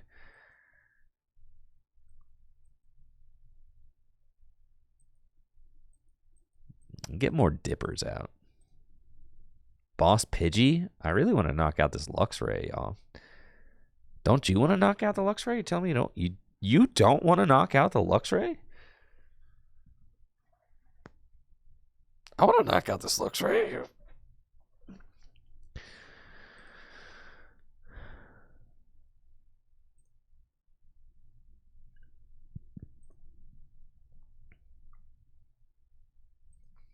Handheld fan.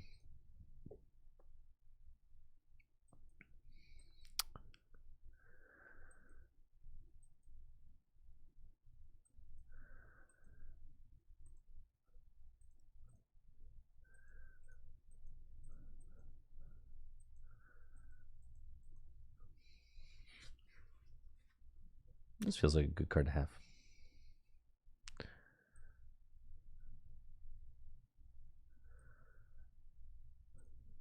This.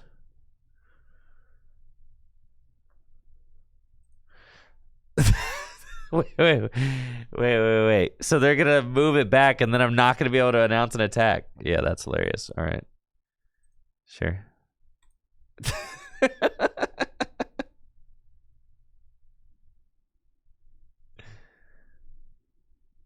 This Thwacky is becoming incredibly powerful.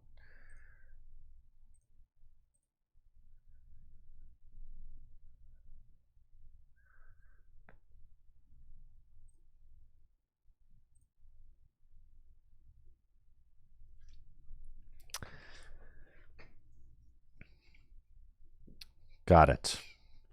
And we got the Kieran in case they try to, I don't know, Gustall a Thwacky or something. But honestly, I have no idea what I'm playing against now. I've never played against this deck. I have just no idea what they're trying to do, what the gameplay is, what the game plan is. I just don't know. So I'm winging it. All right.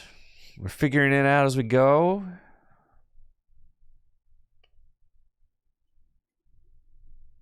Luxray EX? No, I'm not worried about no Luxray EX.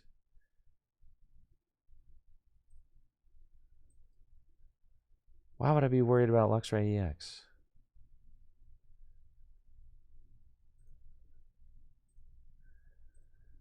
Oh, Luxray EX with unfair stamp. Oh, yes. I see. Yes.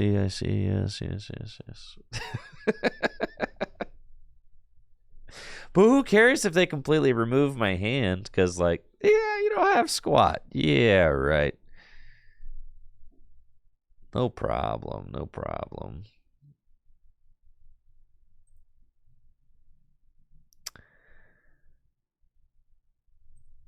And now I know you have the most insane stuff in your hand, so I'm going to get Pal Pad. And I'm going to Pal Pad Iono and Boss back into the deck.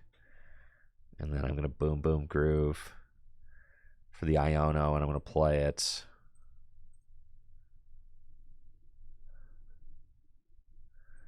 Bug catching sets.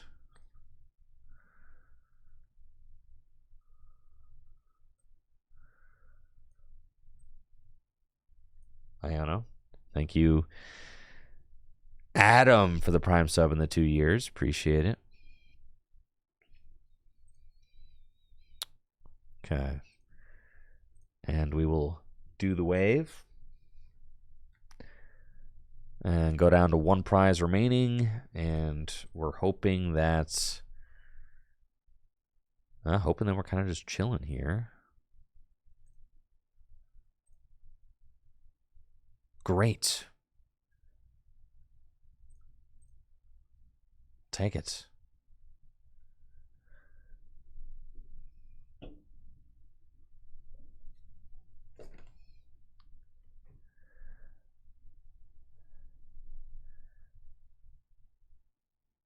They have the rare Candy Pidgeot now.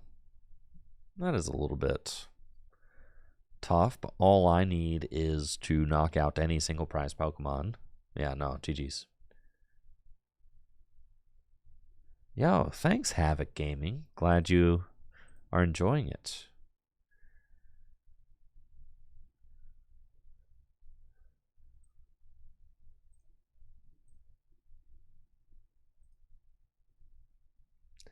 And Luxray did not hit the board exactly, no.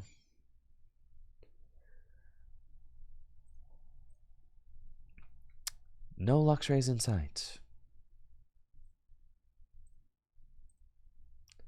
That's it!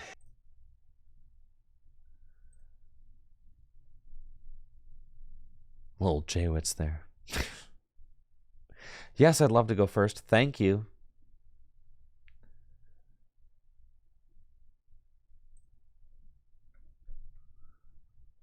I saw on Twitter that Jaywitz said he would love to come back and commentate. That would be very exciting.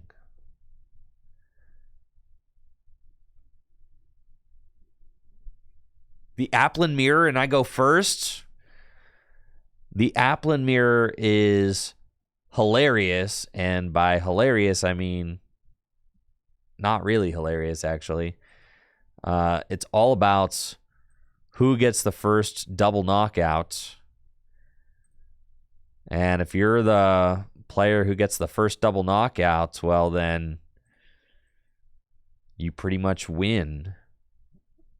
And if you don't, then you pretty much lose. So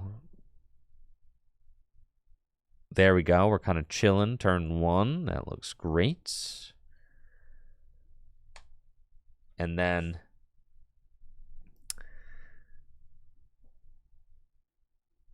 let's see how my opponent does.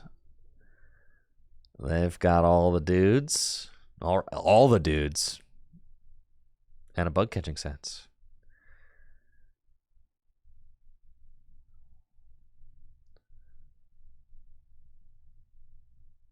And then is it a pass? If so, it's hilarious because this is a single prize matchup, but it plays like a 2-prize matchup.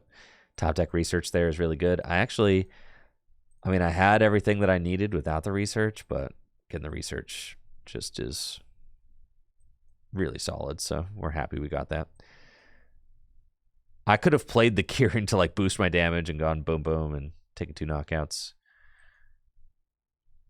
But I am gladly going to take the research there. And we got to assume that they're going to snap back with a double knockout. So tough. Yeah.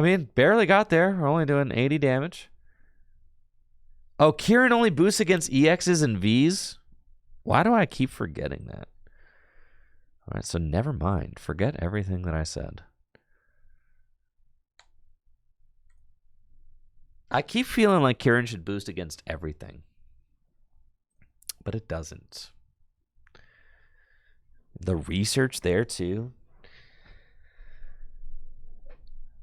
So, yeah, we take double knockout. They didn't have a supporter in their hand last turn. But they've got the Thwackster and the Dippler. So they're pretty much good to go. Is the name Diplin's Paradise in reference to Gangster's Paradise? Of course. Or Amish Paradise. Whichever is your cup of tea.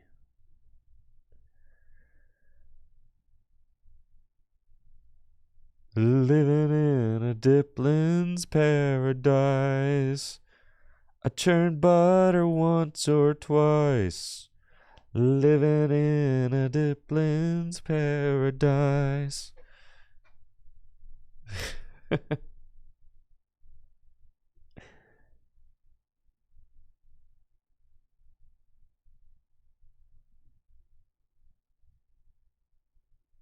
Okay, here they go. 80 damage twice. So they can knock out my active, and I will feed them another apple. Sure. And now we go at it. Right? And now we simply go at it. We just swing, swing, swing, see if anybody misses. Try not to miss.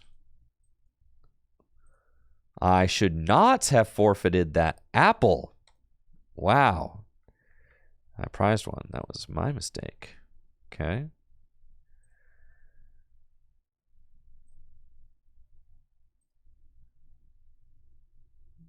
Four.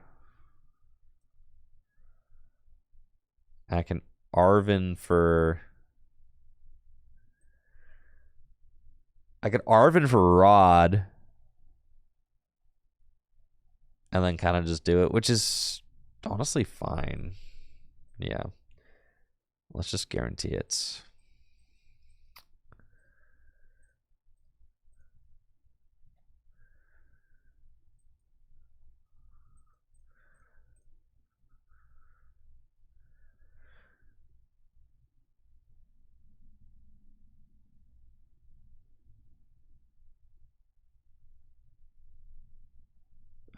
No, it needs to be both Applin.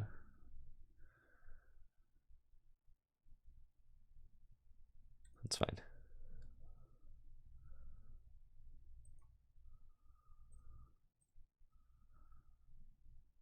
Okay.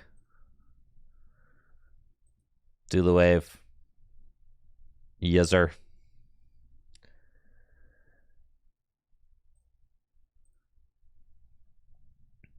There's an apple. Great.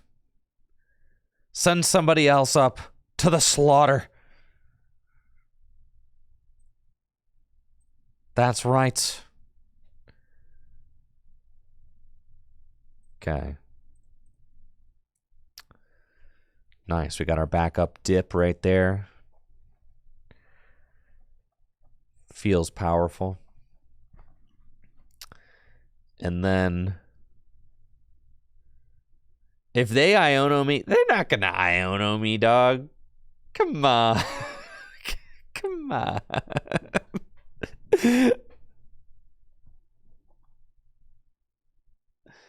They wouldn't do that.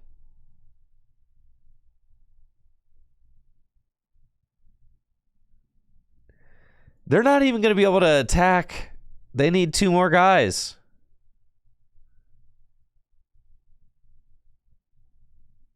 Holy crap.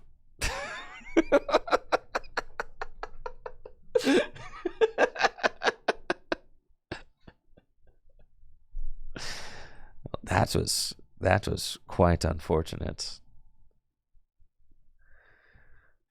All right, I'm playing like garbage. I needed to go for it with research last turn.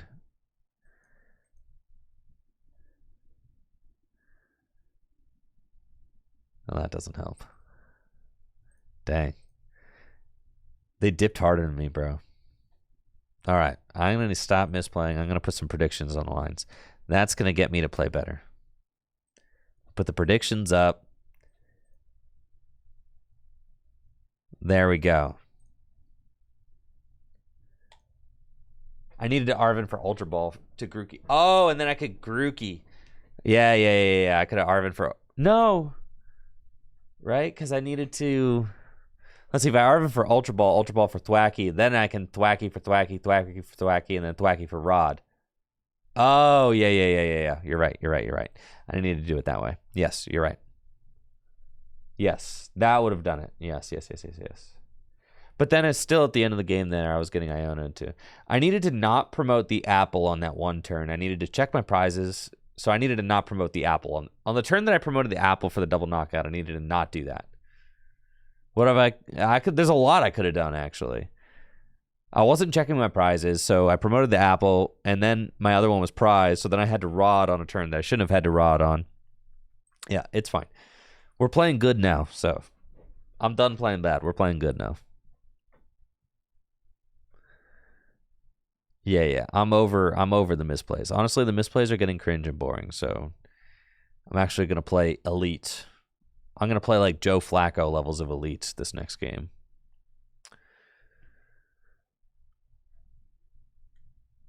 Yeah, we're Joe Flacco elite now. Let's go. Eyes on the prize, baby. Eyes on the prize.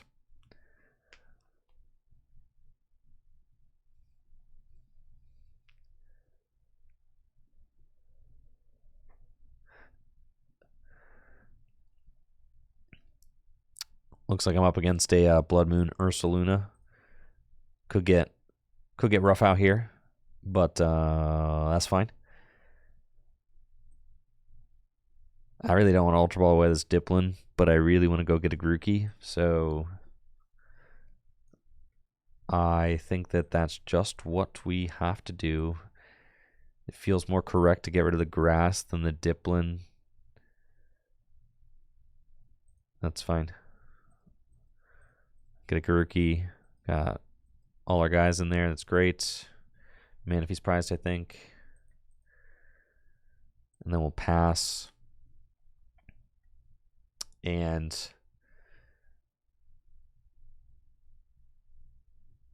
next turn, I'm evolving into Diplin. I'm using research, putting the grounds into play. I'm actually not going to do any of those things. I'm going to put those 3 cards onto the bottom of my deck.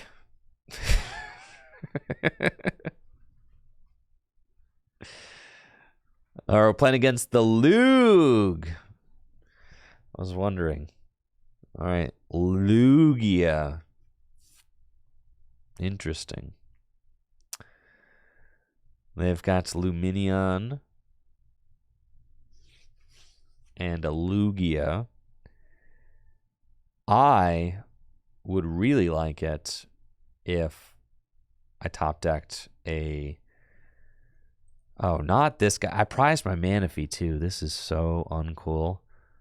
And we didn't top deck anything that helps us. Okay.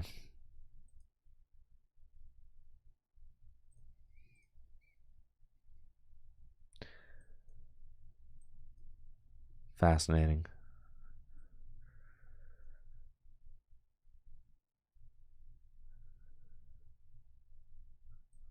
Okay.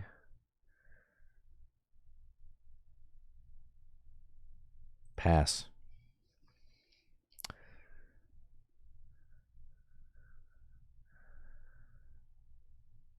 We cannot thwack until we've got a festival leader in the active.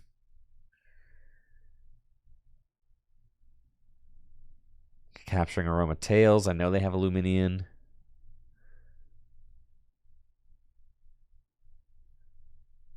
Tumble 26 heads in a row. No, unfortunately, the apple only flips one coin, not infinites.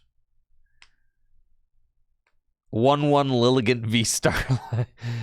Oh my goodness. Is that card still legal? I guess all V-Stars are still legal, huh? I forgot that card existed. The 1/1 Lilligant V-Star.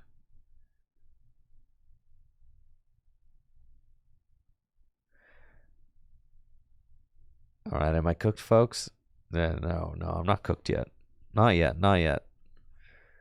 There's no way he has the jet energy. That's the thing. They don't have the jet energy.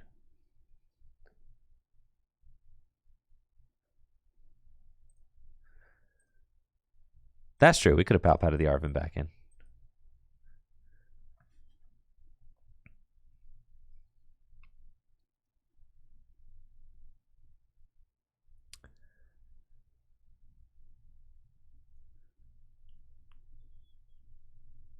You think they have the jet to move this thing into the active spot? Take a double prize knockout because of prize win mana fee? I'm not gonna lie. I added these nest balls. They can go. They are not helping.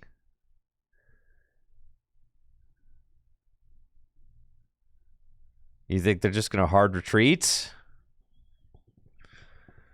Well, this is no good. All right, we top deck research here though. Oh no! See, they're just gonna blood moon me. No. They ain't got it. Okay, here we go. Big top deck. Come on now.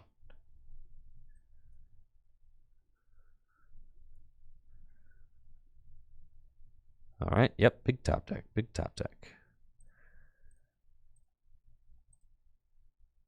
All right. I'm locked in. Next game.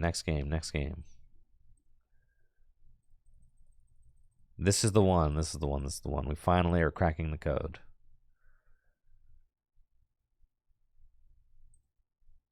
The 1/1 Lilligant? No, I will not do the 1/1 Lilligant. I refuse the 1/1 Lilligant. The nest balls are not it. I thought maybe they were it. They are actually not it. It's got to be like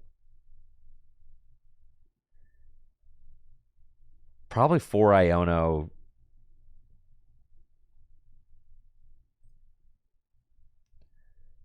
Cynthia?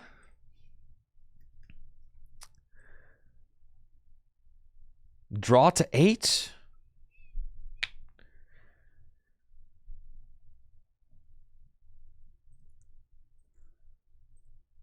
Hassle? No hyper armor. It's got to be maximum belt.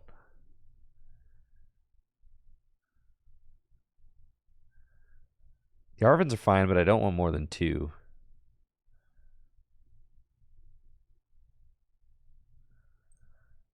We're going one more Ultra Ball. All right.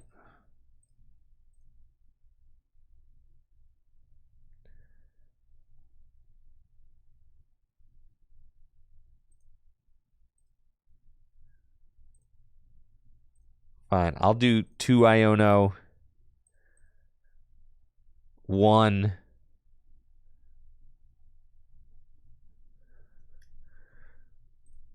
One Cynthia. No, I feel like the Iono, like you got to have that early game draw, right? Like you're pretty much just playing research the rest of the game. You have to set up in the early game, though, or else you're not doing anything. All right, this is the list. Trust. The Goldeen. Yeah, the Goldeen was cool.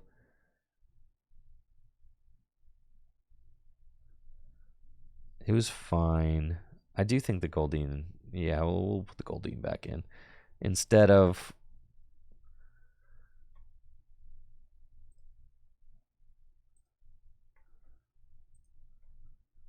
No, here it is. No, here it is.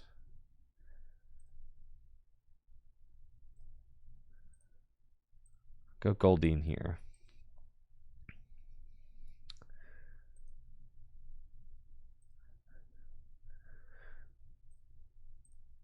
Yeah, we're back on Goldeen. All right, that's it. Perfect list. Flawless.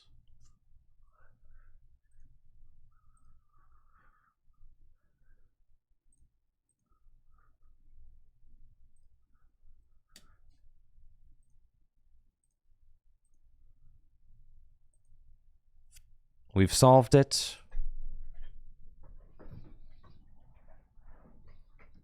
100%. Swirlix is cooler than Goldeen. Take that back. Absolutely not.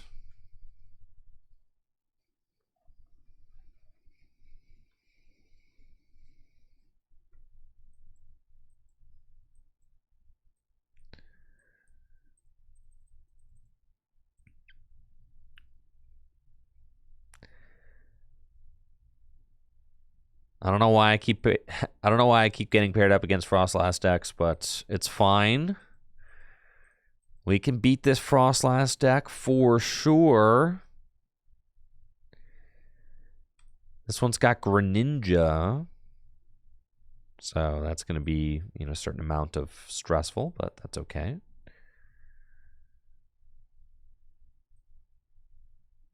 And then put the rescue board on Grookey and pass. Thank you, case closed, for the sub in the 31 months.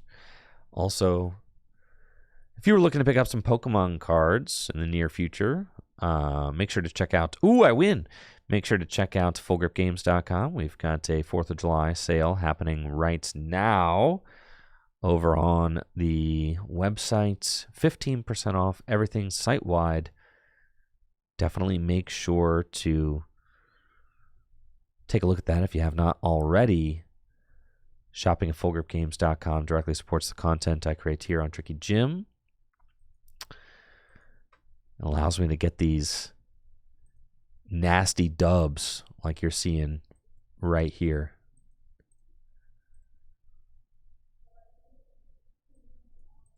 Is the sale online only? That's a great question. I think it is. So if you want to place orders online, you can place them for in-store pickup, though. I think we got maybe different sales going on in-store. Yo, Natalie, what's up? Is the... Yo, what's up? Hi, Hannah. Nice to see you. Nice to see you too. Natalie, is the sale online only for Full Grip? We have in-store stuff too. It's just different. Ah, yes. But There's similar stuff. 15% off singles and other things. There's more sales in person. Cool. So the sales are different in person and online, but there is an online portion of the sale as well.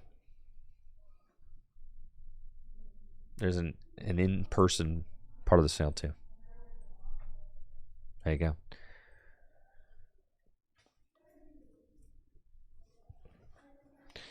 Oh yeah, broken deck. All right, this is definitely the optimal 60. Thank you, Booty Picks. I appreciate that.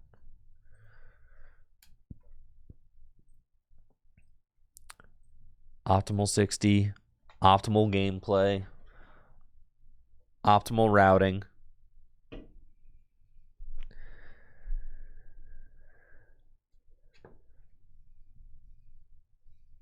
Everything's clicking.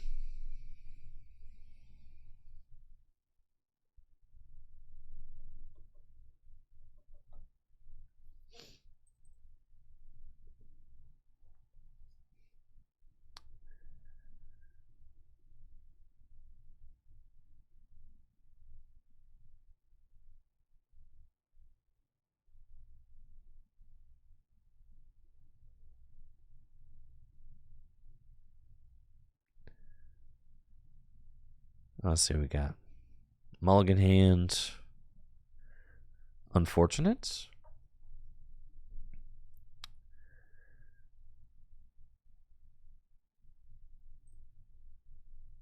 This is a fine start, though. We'll take it.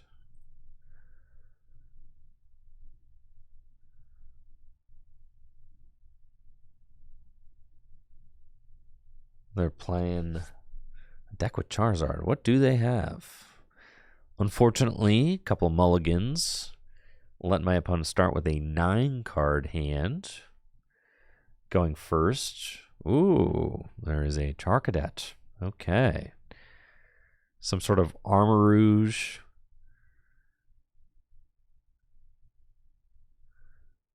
Some sort of Armor Rouge deck. Ah, I see. I called out Booty Picks, and then Diarrhea Lad says, yo, are we appreciating silly names right now? Anybody else got a silly Twitch name that they'd like to show off? Right now we've got Booty Picks and Diarrhea Lad in the chats at the same time. Wow. All right.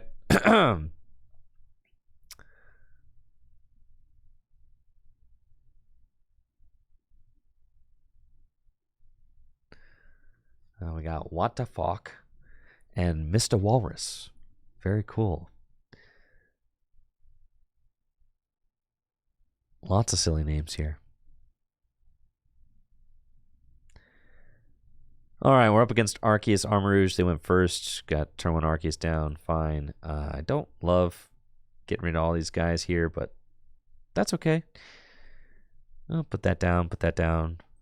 We have to draw cards, so we're going to do that.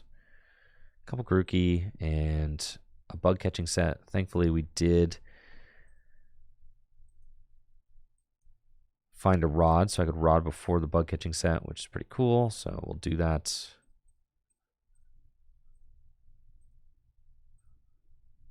And bug catching set. Just an apple, huh? That's what we get. Alrighty then.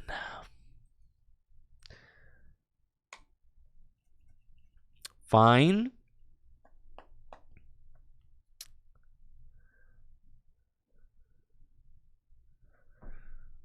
Not the strongest. The double Arven here, kind of painful. The Arven is nice for like a mid-game if I need to find a...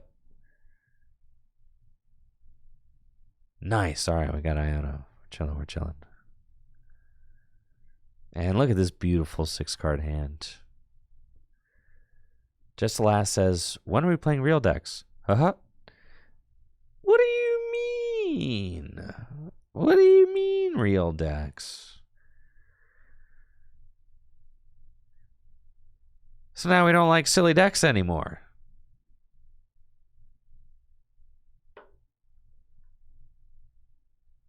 Yeah, this is about as real as it gets.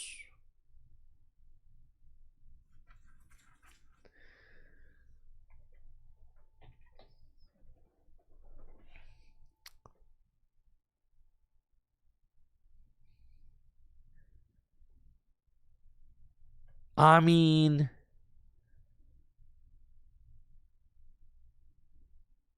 if you want me to play a real deck, I'm just going to play Miraidon over and over and over and over again. That's the only real deck I like right now. Oh, why is there one of these things? So then I decided that I needed to mix it up and stop playing Miraidon because I played Miraidon for like 3 days straight. Maybe more.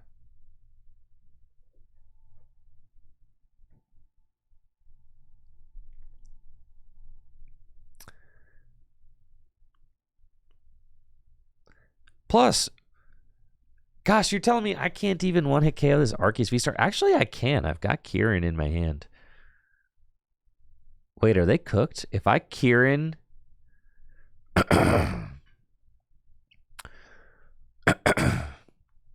I cannot damage this. Oh, I do have a canceling clone. So true. Okay. Ultra Ball off the top deck actually means everything here. We go Diplin. We go Thwackster. We go... If I Kieran for plus 30 and I get the Vitality Band... Yeah, that's kind of insane. I've already got the Stadium. My Vitality... Or not my... Yes, the Defiance Band, not Vitality Band. Defiance Band. And I've already got the Grass. Yeah. Look at this. And we go get the Manaphy. Dude, they're cooked! They're cooked, brother! You're cooked! Look at this! And you're telling me that this isn't entertaining? You're not entertained right now? You're not feeling it, Mr. Krabs? Is that what you're telling me?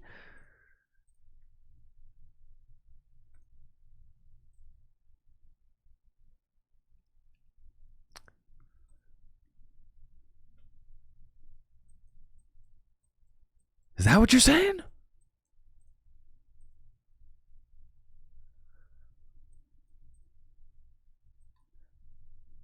Kieran, 30 more damage. Do the wave. 160 twice. Let's freaking go, Diplin. Let's freaking go. Yeah.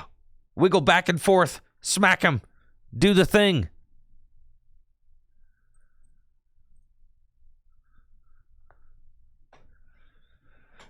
Look at that. Yeah, coward with with your ogre pawn. Uh-huh. I see. You thought that your ogre pawn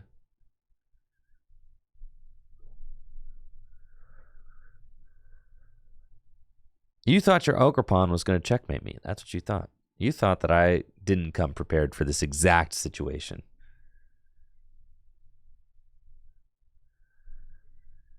You thought that you're about to get one over on me. Thank you, Bagel Blue, for the sub. Appreciate you.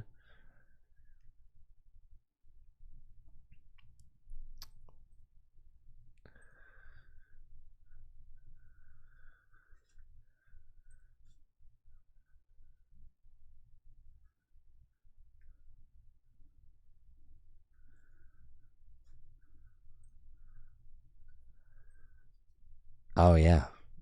They have no idea what's coming.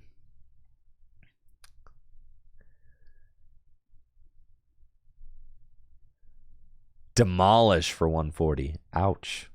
Okay, Diplin goes down.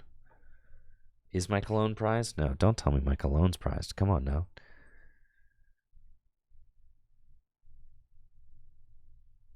Cologne can't be prized. It simply cannot.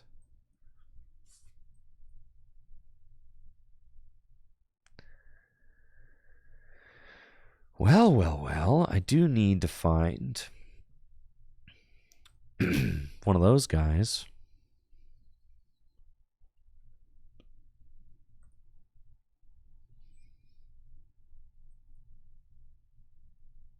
Easy. Okay, so we've got the Big Dipper. Boom Boom Groove. Canceling Cologne. Yeah, buddy. You're canceled. How does it feel?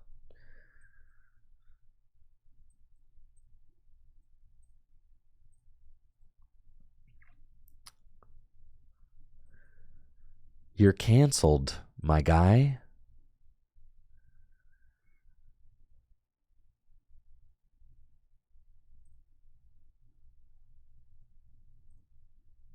Now we do the wave for a one-hit KO.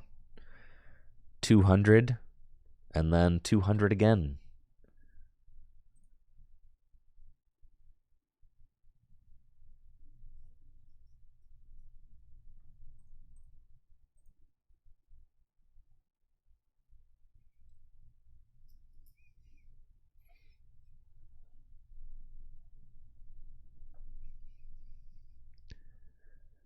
They rod and bring it back. If they rod and bring it back, then, well.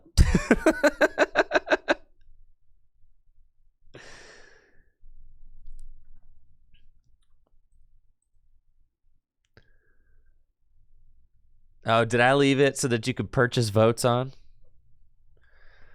The rich get richer, chat.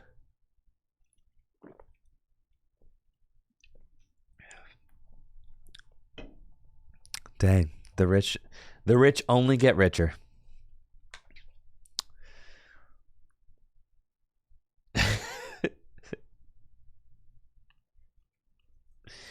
Wait. No, stop it. Why is it that I always get Iona to 2 and then I don't have a Diplo now? Why does this always happen to me?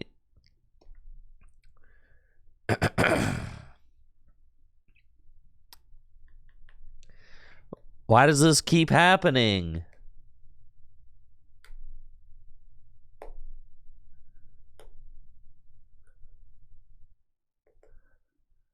I know I have Goldine in the deck. She's just not here right now.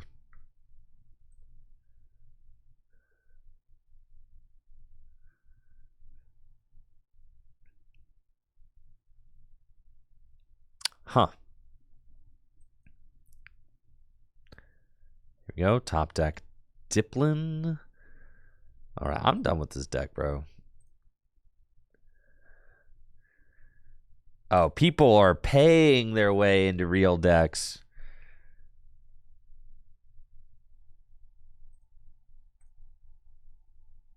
What are you guys going to your League Cups? You're starting the 2025 season already?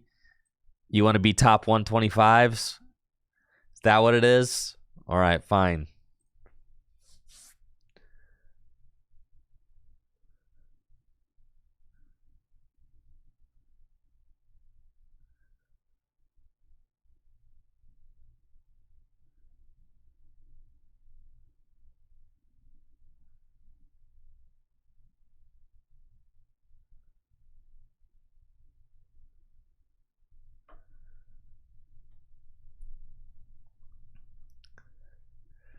Skulkin says, after my salt rant, you decided you're going to win a regional? All right, well, good luck. Fine, it's dawn time. Time to take our avatar's clothes off and play some Maridon.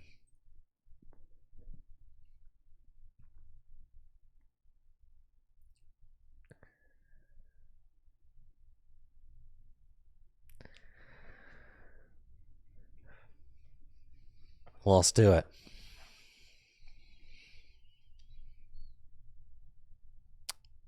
Oh yeah, I love the real decks.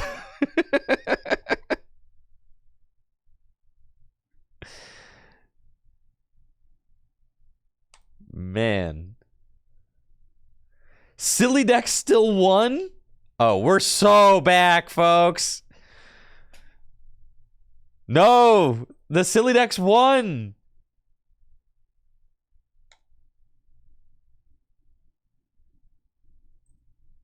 See?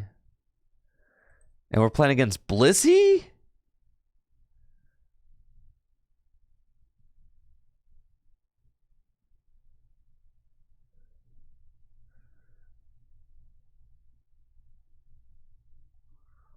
I can't beat this Blissey deck.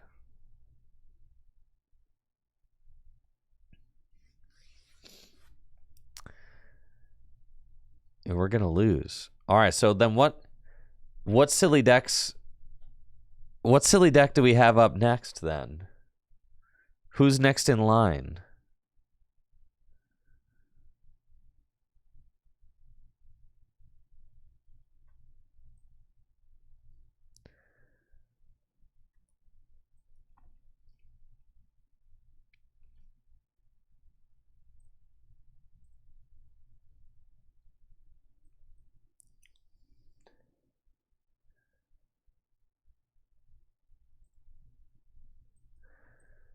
You guys got some mouse hold?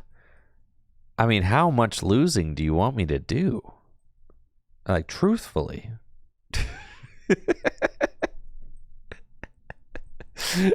Like, how much do you want me to lose?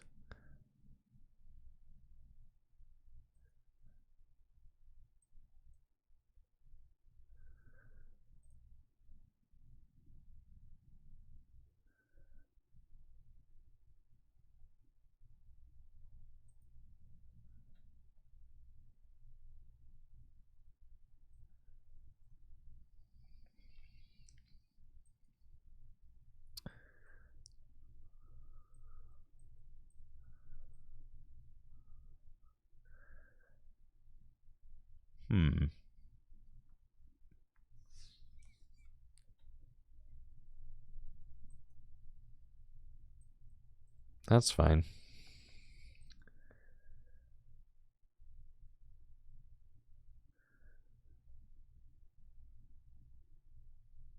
Not great.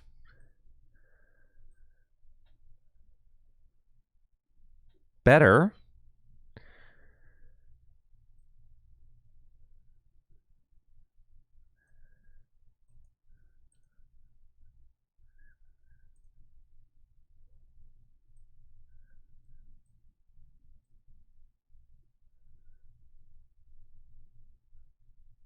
Oh, yeah, I should have Sealstone the fish. Yes. All right, got to hit 2. All right. If I hit 2, yeah, we should have Sealstone the fish, obviously. If I hit 2 there, then I could have 4 Sealstone for Prime Catcher, the Chansey with the energy. That would have been the play.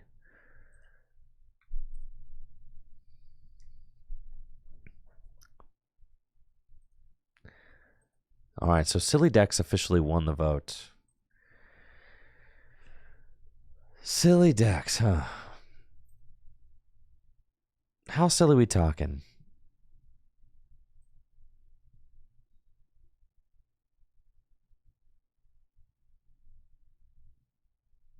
Palafin? Matang Box?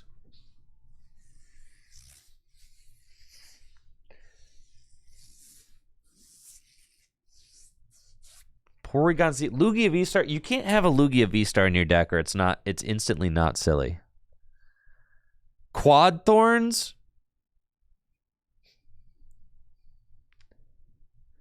Reggie's?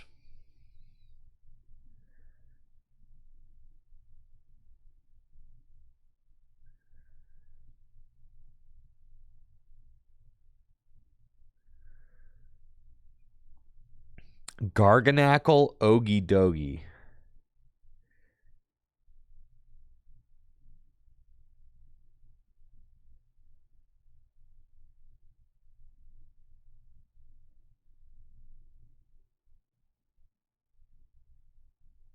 Reggie, you guys think Reggie sounds fun?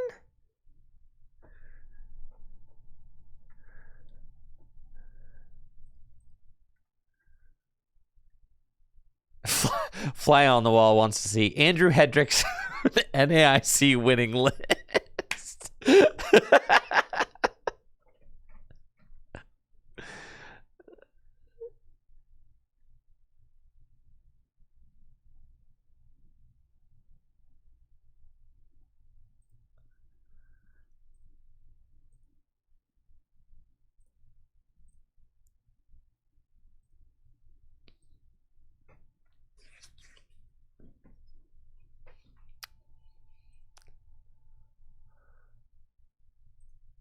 Something fresh. That's what I'm saying. Something fresh.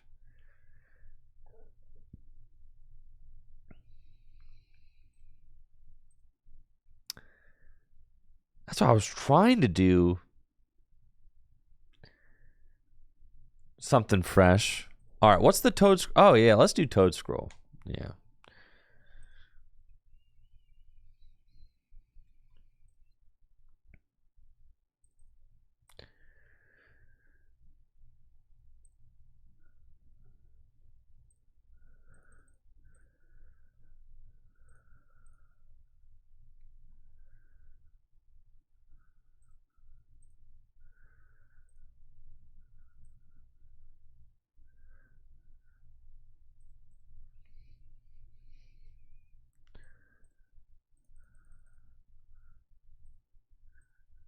Thank you, Nintendo, for that sub in the 43 months.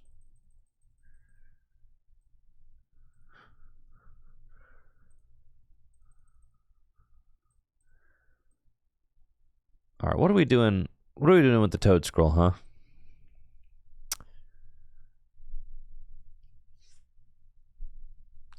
Hisui and Lilligant. You want to put Lilligant in here?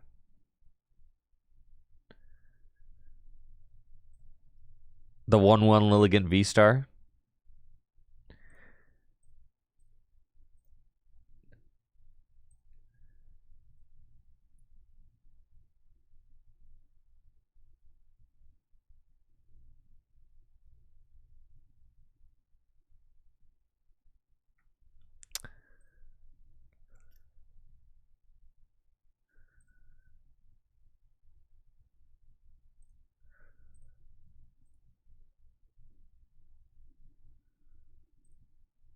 This is the secret deck for online tournaments.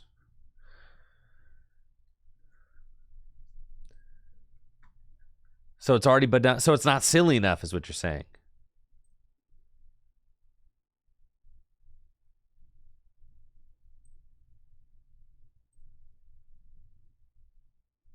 You're saying this deck isn't nearly silly enough.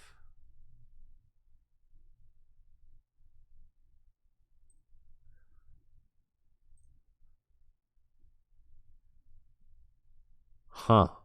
It's not silly enough. People have already been playing it.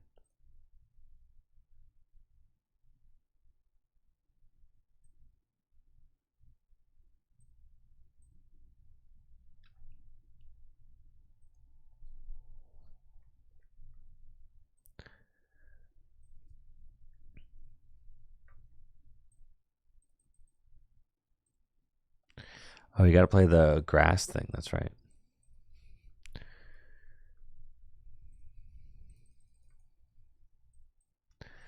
Just Ogre Box?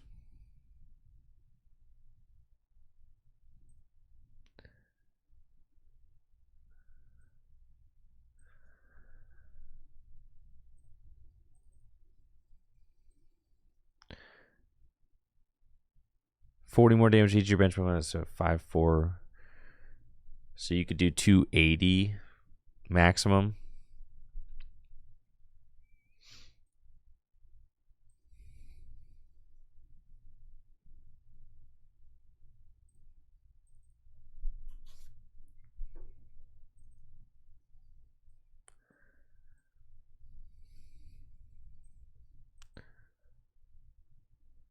I guess bug catching set like kind of takes the place of throw a deer in here.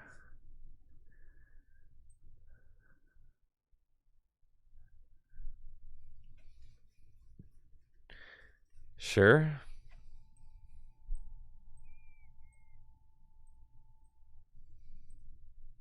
No. No. Take me back.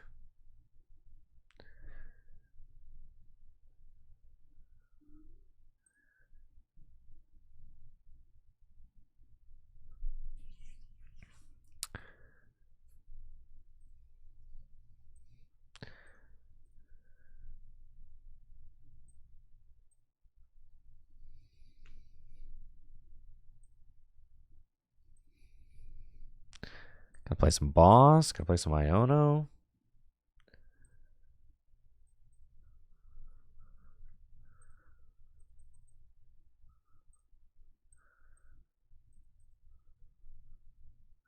Play some research. Okay.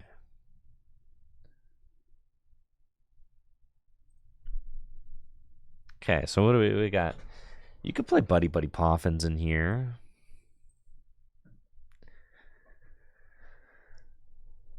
We probably want a stadium. What kind of stadium are we looking at? What kind of stadia?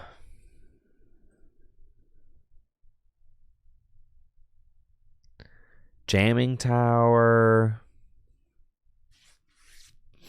Jamming Tower is kind of fun.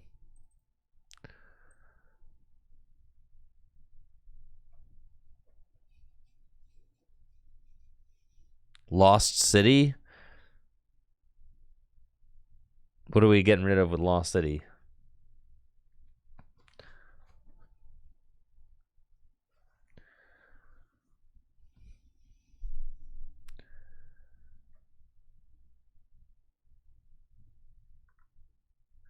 Why play a stadium? I mean, I'm with you. And it seems good against like Guardy, right?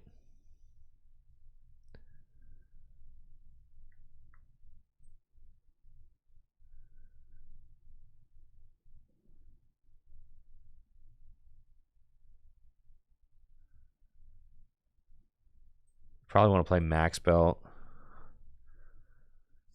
Right? Are we on Max Belt here? So that you can hit like the 330 number?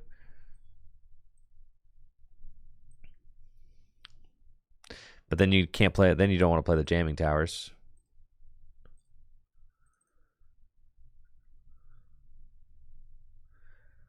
Could play a couple of Arvin.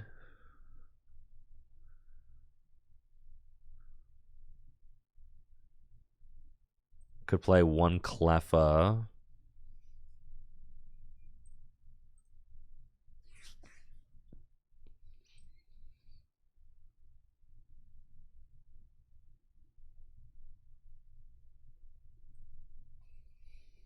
Do we need like retrieval? Is retrieval even?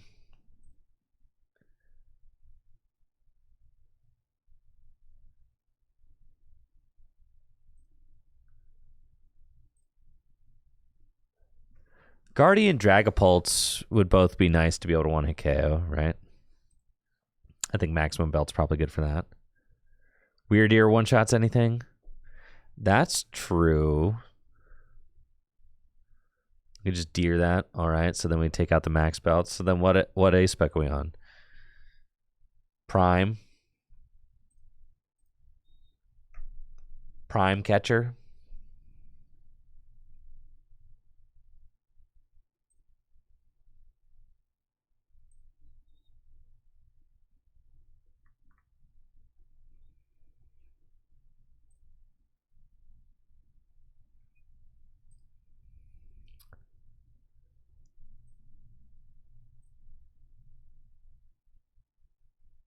All right, so like, what if we're up against a very fast, like, man, you know, what, do we have to play a Manaphy? Like, that stinks. If we're up against like a fast Radiant Greninja.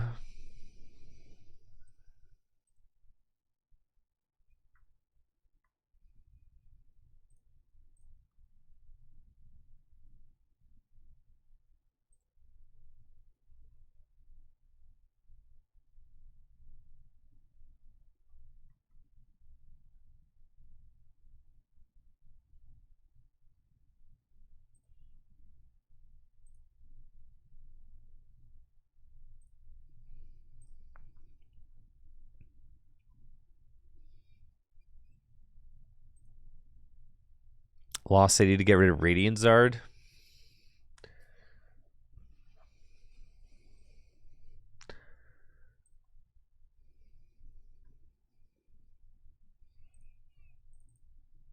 Well, we only need the Manaphy to last one turn until we evolve our Toedscruels up.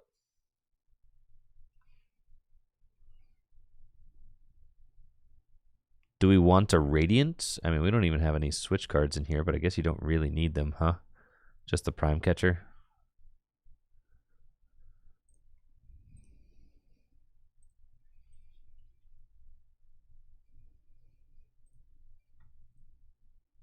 Legacy Energy, it's the A-Spec. That's kind of cool. I like that.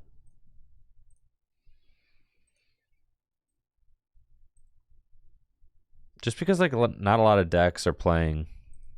I've seen like a weird amount of Templacinos, I'd say.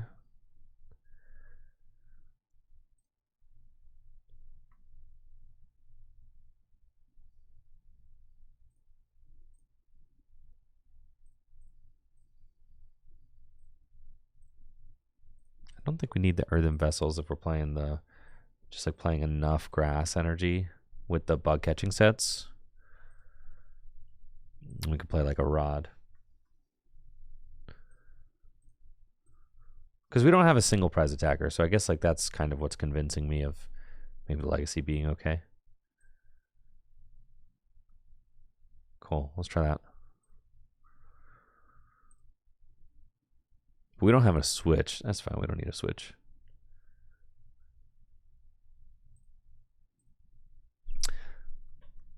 Oh, I got Baby Toad.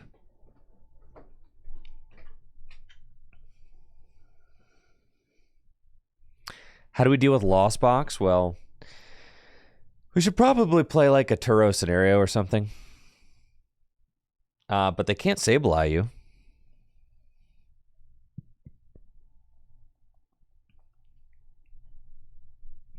Right? So they can't place any damage counters with Sableye. Dragapult can't place any damage counters either.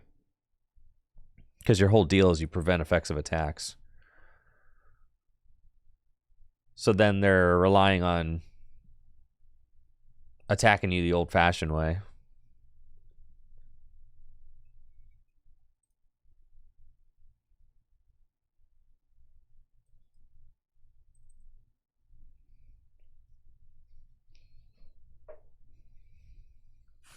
Okay, let's see what we got.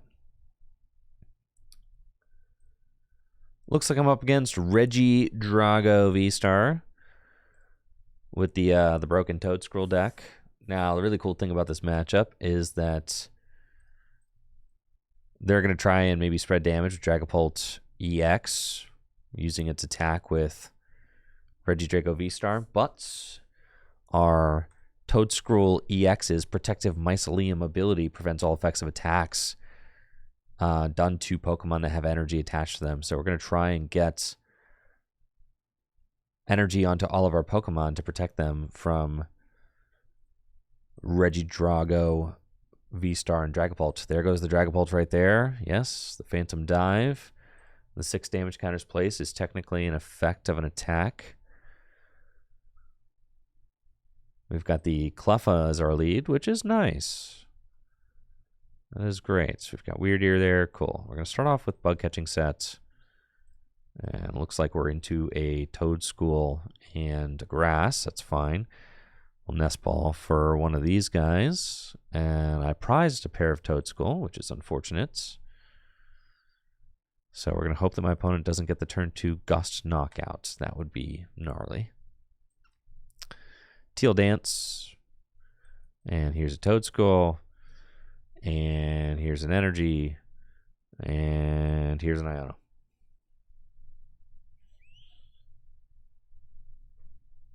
Yeah, Bigfoot Hunter. I have a friend coming into town, visiting from Wisconsin. And I'm going to be hosting him and his girlfriend for the rest of the week.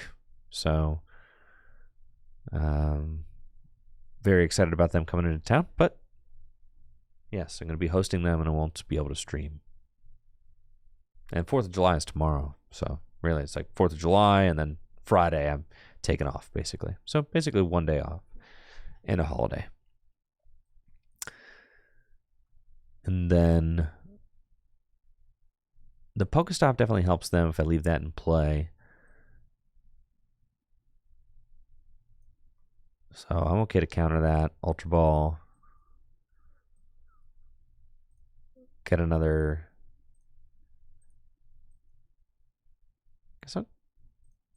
Yeah, get another Ogerpon is fine. And then Grasping Draw. Here we go. 7 cards. Beautiful. And we're trying to go in turn 2.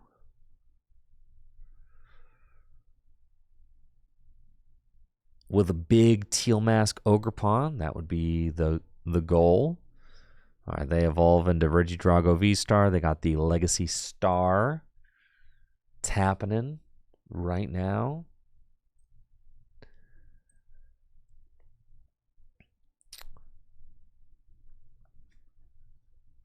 What plans do I have for the rest of the week? I've got, well, my buddy Riley's coming into town. And we're going to do some cookout stuff. Go to my buddy Frank's house on 4th of July. Very excited about that. And then on Friday, I'm going to take Riley kayaking. There's a place around here that I'd really like to go try out, where you can rent kayaks and paddle around in the lake. Would like to do that.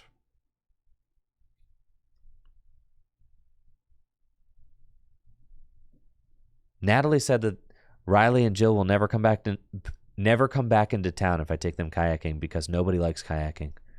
That's what she told me, my own wife. Like, what's wrong with a little physical activity? A little outdoorsy activity, huh? Yeah, that'd be sick.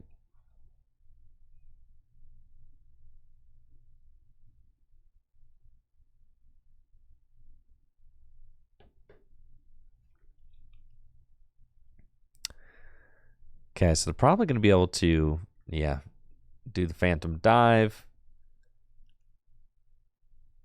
Yup. Take all those prizes. That's double knockout. Hurts. Here comes the Toedscruel. And all right. I mean, we've got some grass energy, so that's very good for us. We'll go Teal Dance.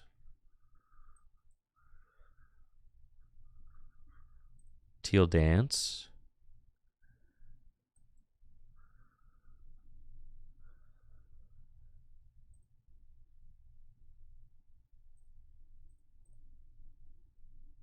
Okay, so we want, and Teal Dance.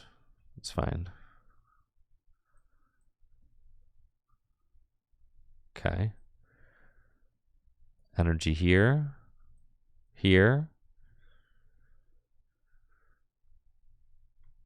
Energy switch.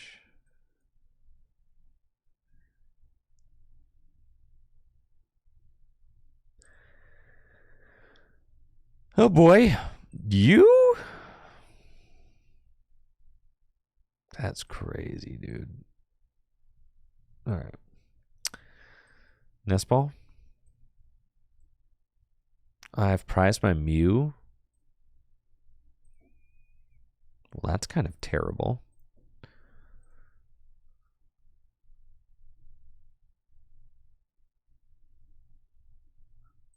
Really need a Mew EX here, you know? I think I'm kind of just stuck.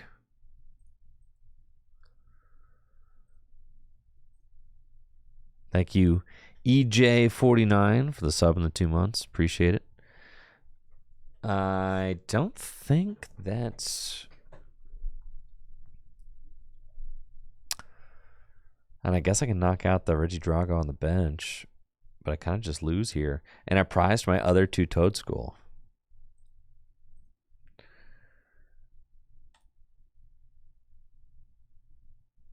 Okay.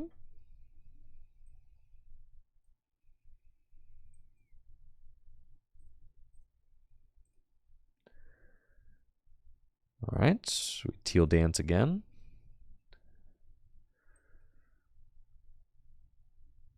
Does not help.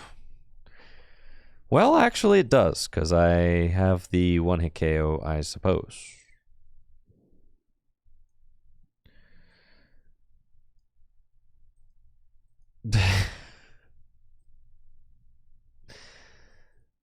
That's fine, I guess. Alrighty then. Colony Rush. Sure. Take that. Oh, those are pretty good cards. The Legacy Energy and an Iono. Okay. All right, sure.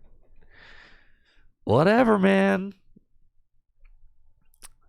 You feeling it now, folks? You feeling that Colony Rush? That's the turn 2 280. It's pretty good.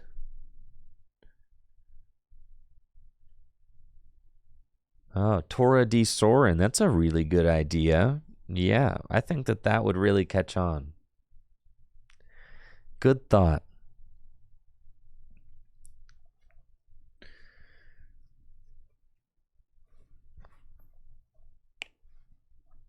They got superior energy retrieval.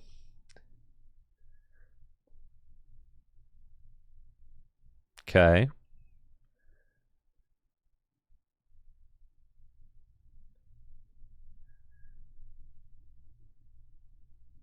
And they can draw a couple cards with Teal Dance.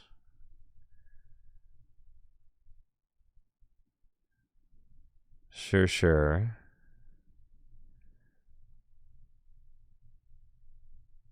Halucha.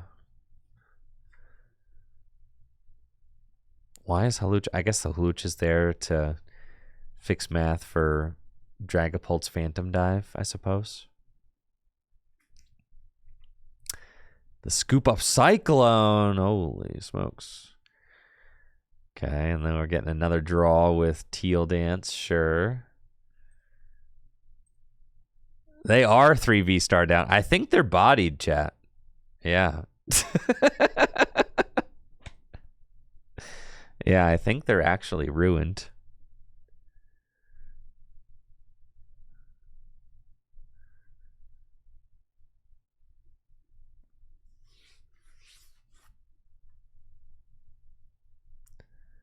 They did find Rod, though. Okay, so they have Rod.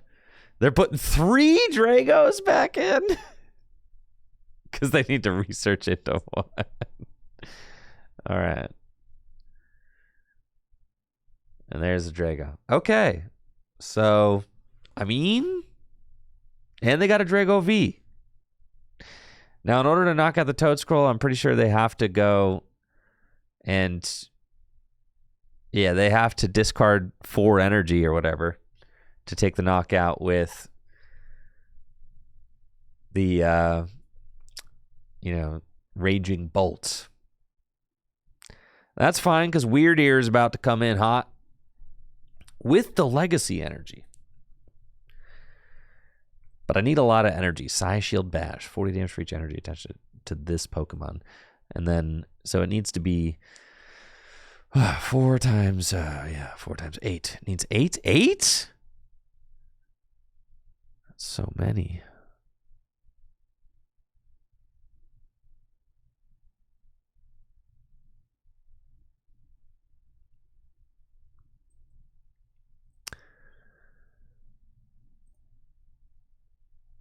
Super Rod helps.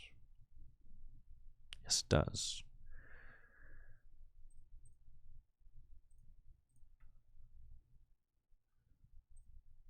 Let's play the Pokestop. Is it 7? Math, you're so right. 7 is so much better than 8. My goodness. Thank goodness, honestly.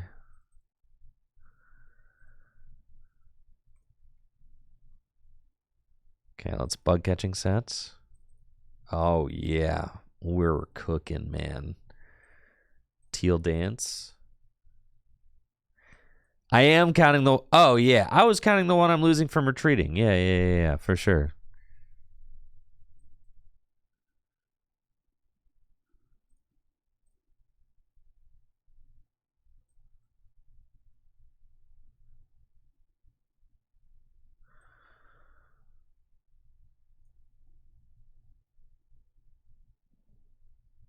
Okay, so I've got 1, 2, 3, 4, 5, 6, 7, 8, 9. Oh, I got plenty. Huh. You're done. Yeah, you lose just like that. And there's more? Sheesh. You're bodied, bro.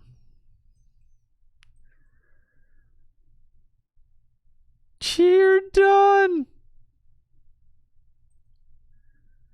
Yeah, whoever said to put the Weird Ear in here, you were spitting, honestly. The Weird Ear is the best part of this deck.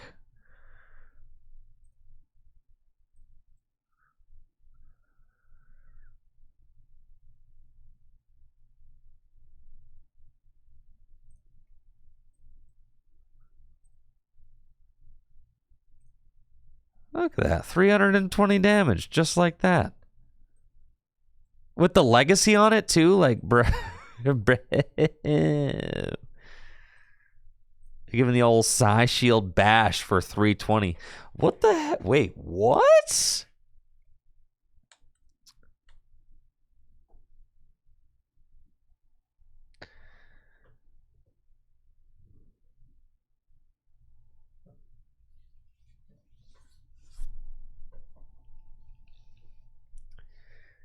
This is insane.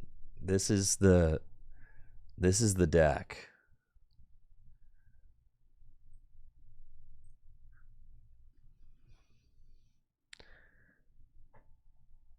Yeah, we're freaking cracked.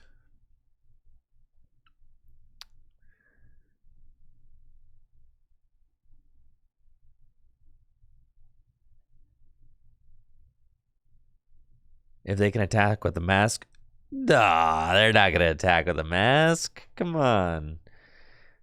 They gotta like retreat. They gotta like double energy switch. Oh, actually, they only got energy switch once. All right, yeah, no. Come on now. I'm not gonna lose. I owned them to 2. They were supposed to just simply lose.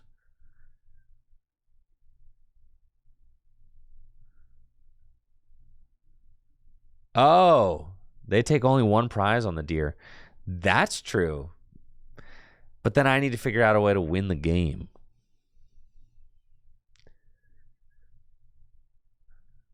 They do only take 1 prize on the deer. That is true.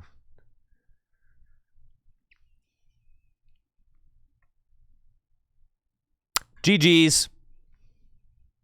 That's right. That's right.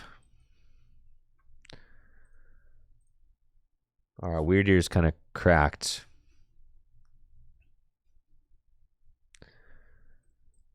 Teal Mask KO's Teal Mask? Really? Last 2 prizes. You 2 goofing off over there. What the heck?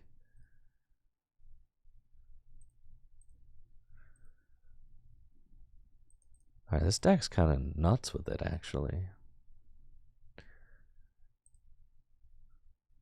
All right, let's think. I'm like not convinced that the Lost Cities are it.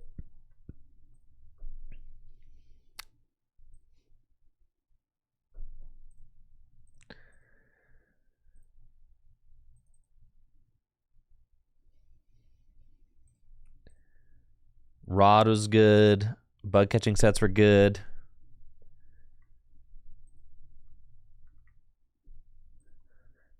Oh yeah, jamming. You need jamming tower. Yeah, I like a jamming tower. That seems fine.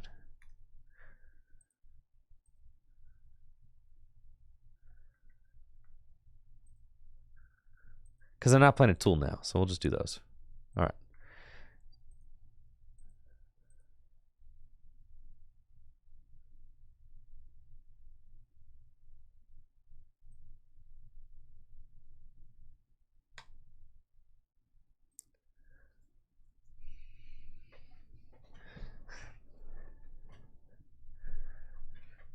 Oh yeah, the Teal Mask. Yeah. Yeah, Teal Mask. Yeah, guy accelerates a lot of energy into play. Yeah, draws a card. Kind of crazy.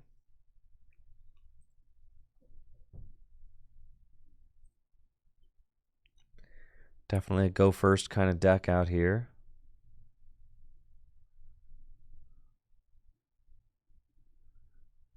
Does feel good to just kind of slam the grass energies down and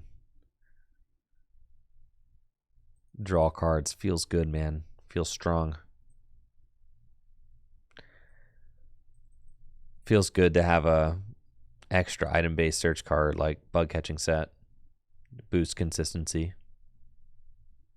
Thank you, Vodouche, for that sub in the 30 months.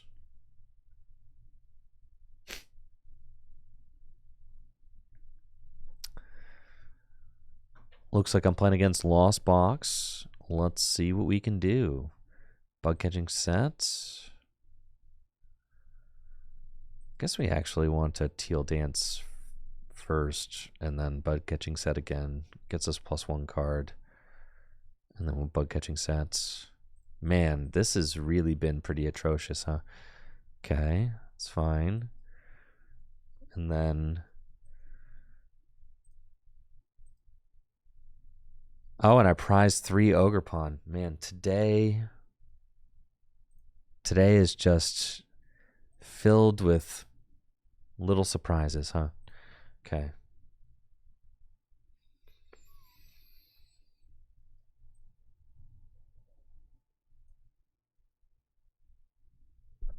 Fantastic.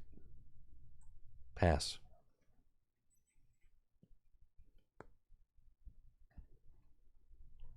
Three prized Ogerpon, huh? 3! 3? Trace?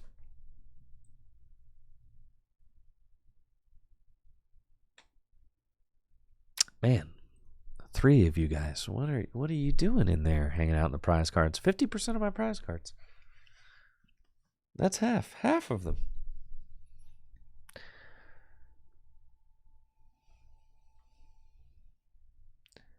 One is enough? Not really. Now the whole concept, maybe we should play a Hisuian heavy ball. Maybe. Because I think the whole idea of the deck is you kind of want 4. You want 3 at least. So maybe you ought to play a Hisuian heavy ball. Tell you what card is not doing anything, this Jamming Tower.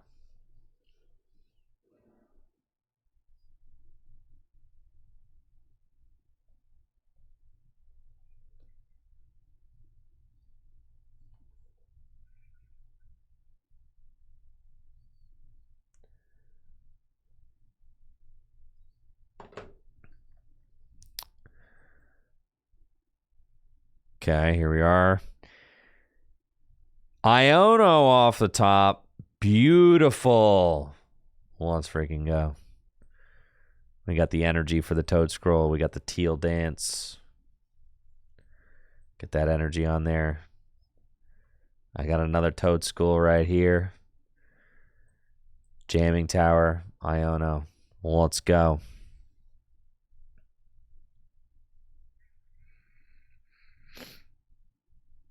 Okay.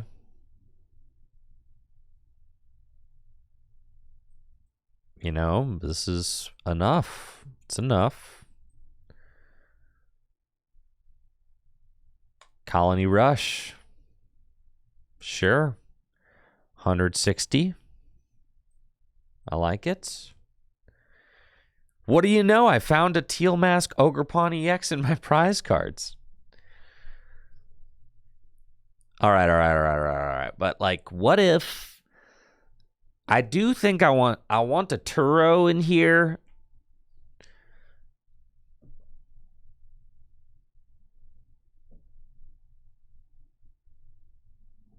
How has this deck ever beaten Guardy again? You need jamming. I guess the jamming towers could help against Guardy.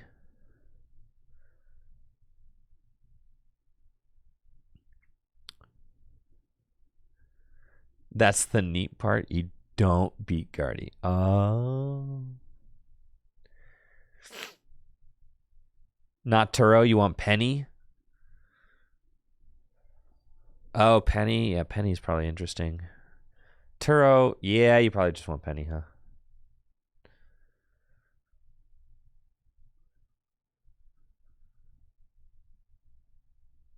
But like, all right, I am interested to put a little more time into this. So we'll probably be picking up with Toedscruel next week for sure. This deck seems like it actually has some kind of fun things going on right now.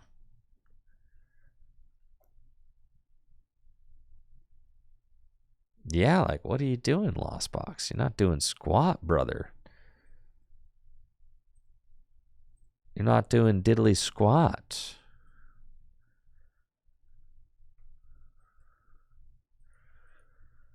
You ever just want to Ultra Ball away to Ultra Ball? For another Toedscruel EX? Yeah, what if I hit you with the old Iono again?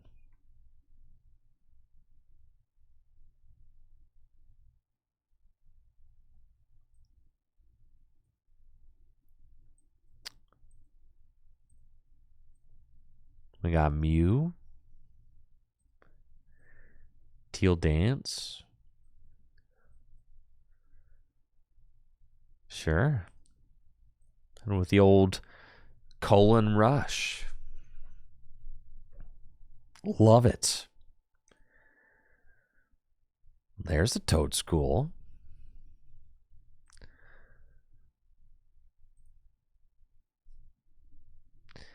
You know, this deck, it's a simple deck, really.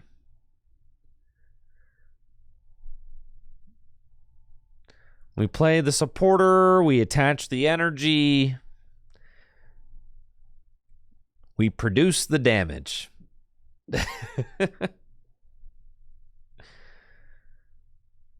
Dave Rose, did you hear that right? What? Colony Rush? Did you... What? What'd you think you heard?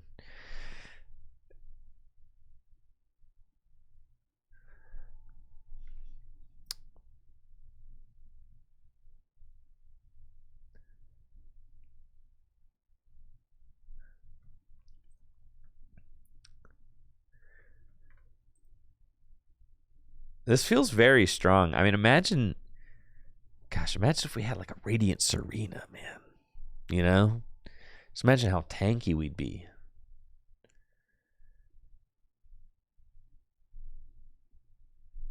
With Radiant Serena out here. Yo, how's the Twitter poll going? It's probably almost over at this point.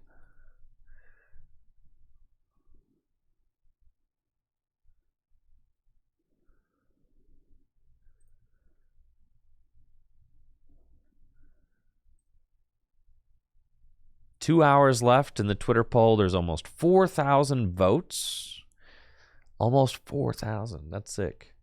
For who is the greatest Pokemon TCG player of all time? 51.4% Jason right now and 48.6% Tord. That is neck and neck, honestly. It's crazy.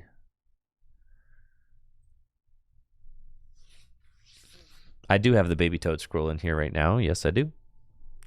Oh, yeah. We wanted to put the Lost City to get rid of this thing.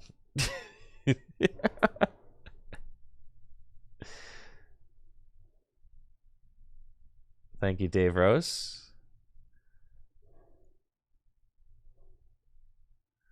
Appreciate the sub and the 39 months. Hopefully you're doing well. Thank you.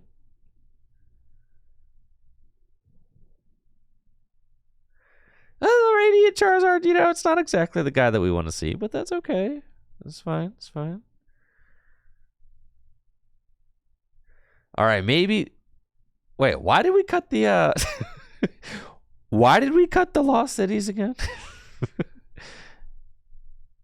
Yeah, what the heck?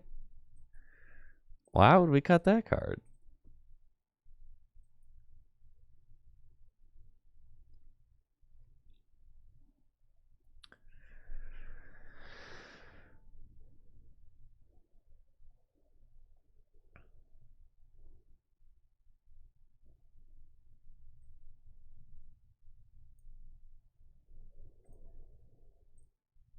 Okay.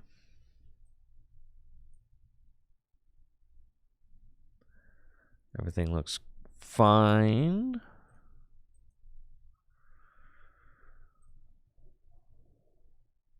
Colon Rush. Get him. 200 damage.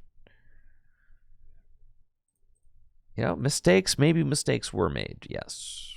Maybe the Lost City should have stayed in there. Maybe putting away Radiant Charizard is really good.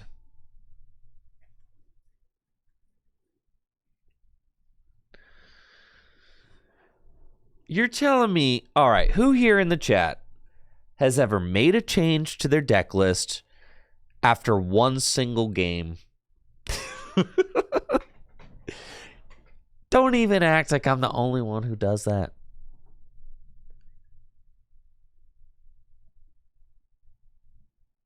play one game with it, and you're like,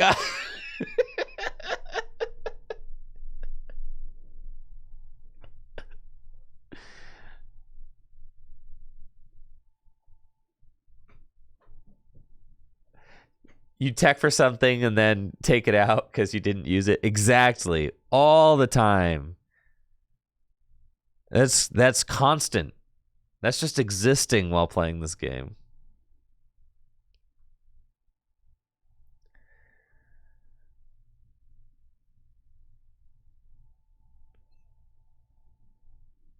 Tried Mawile V-Star in your Lost Zone Pulse? Okay. One time I built Baxcalibur Wailord and forgot to put Rare Candy in it. That's so sick.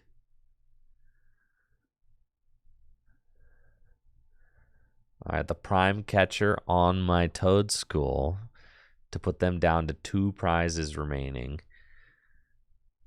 And then... All right, I need to find my...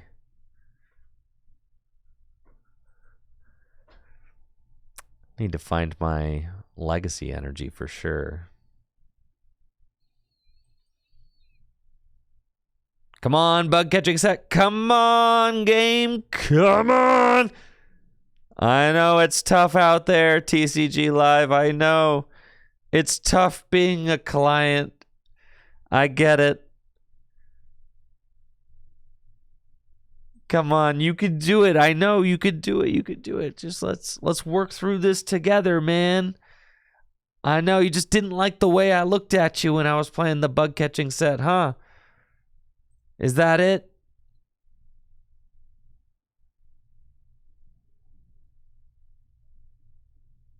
Don't tell me it's over. Like, come on. This could be one of those games where you just stalled out for a second. And no, not like this. No, it's not my opponent's turn. All right. Anyways, chat, I got a doctor's appointment, and that's like a pretty good segue to get into it. So I'm out for the week. Happy 4th of July.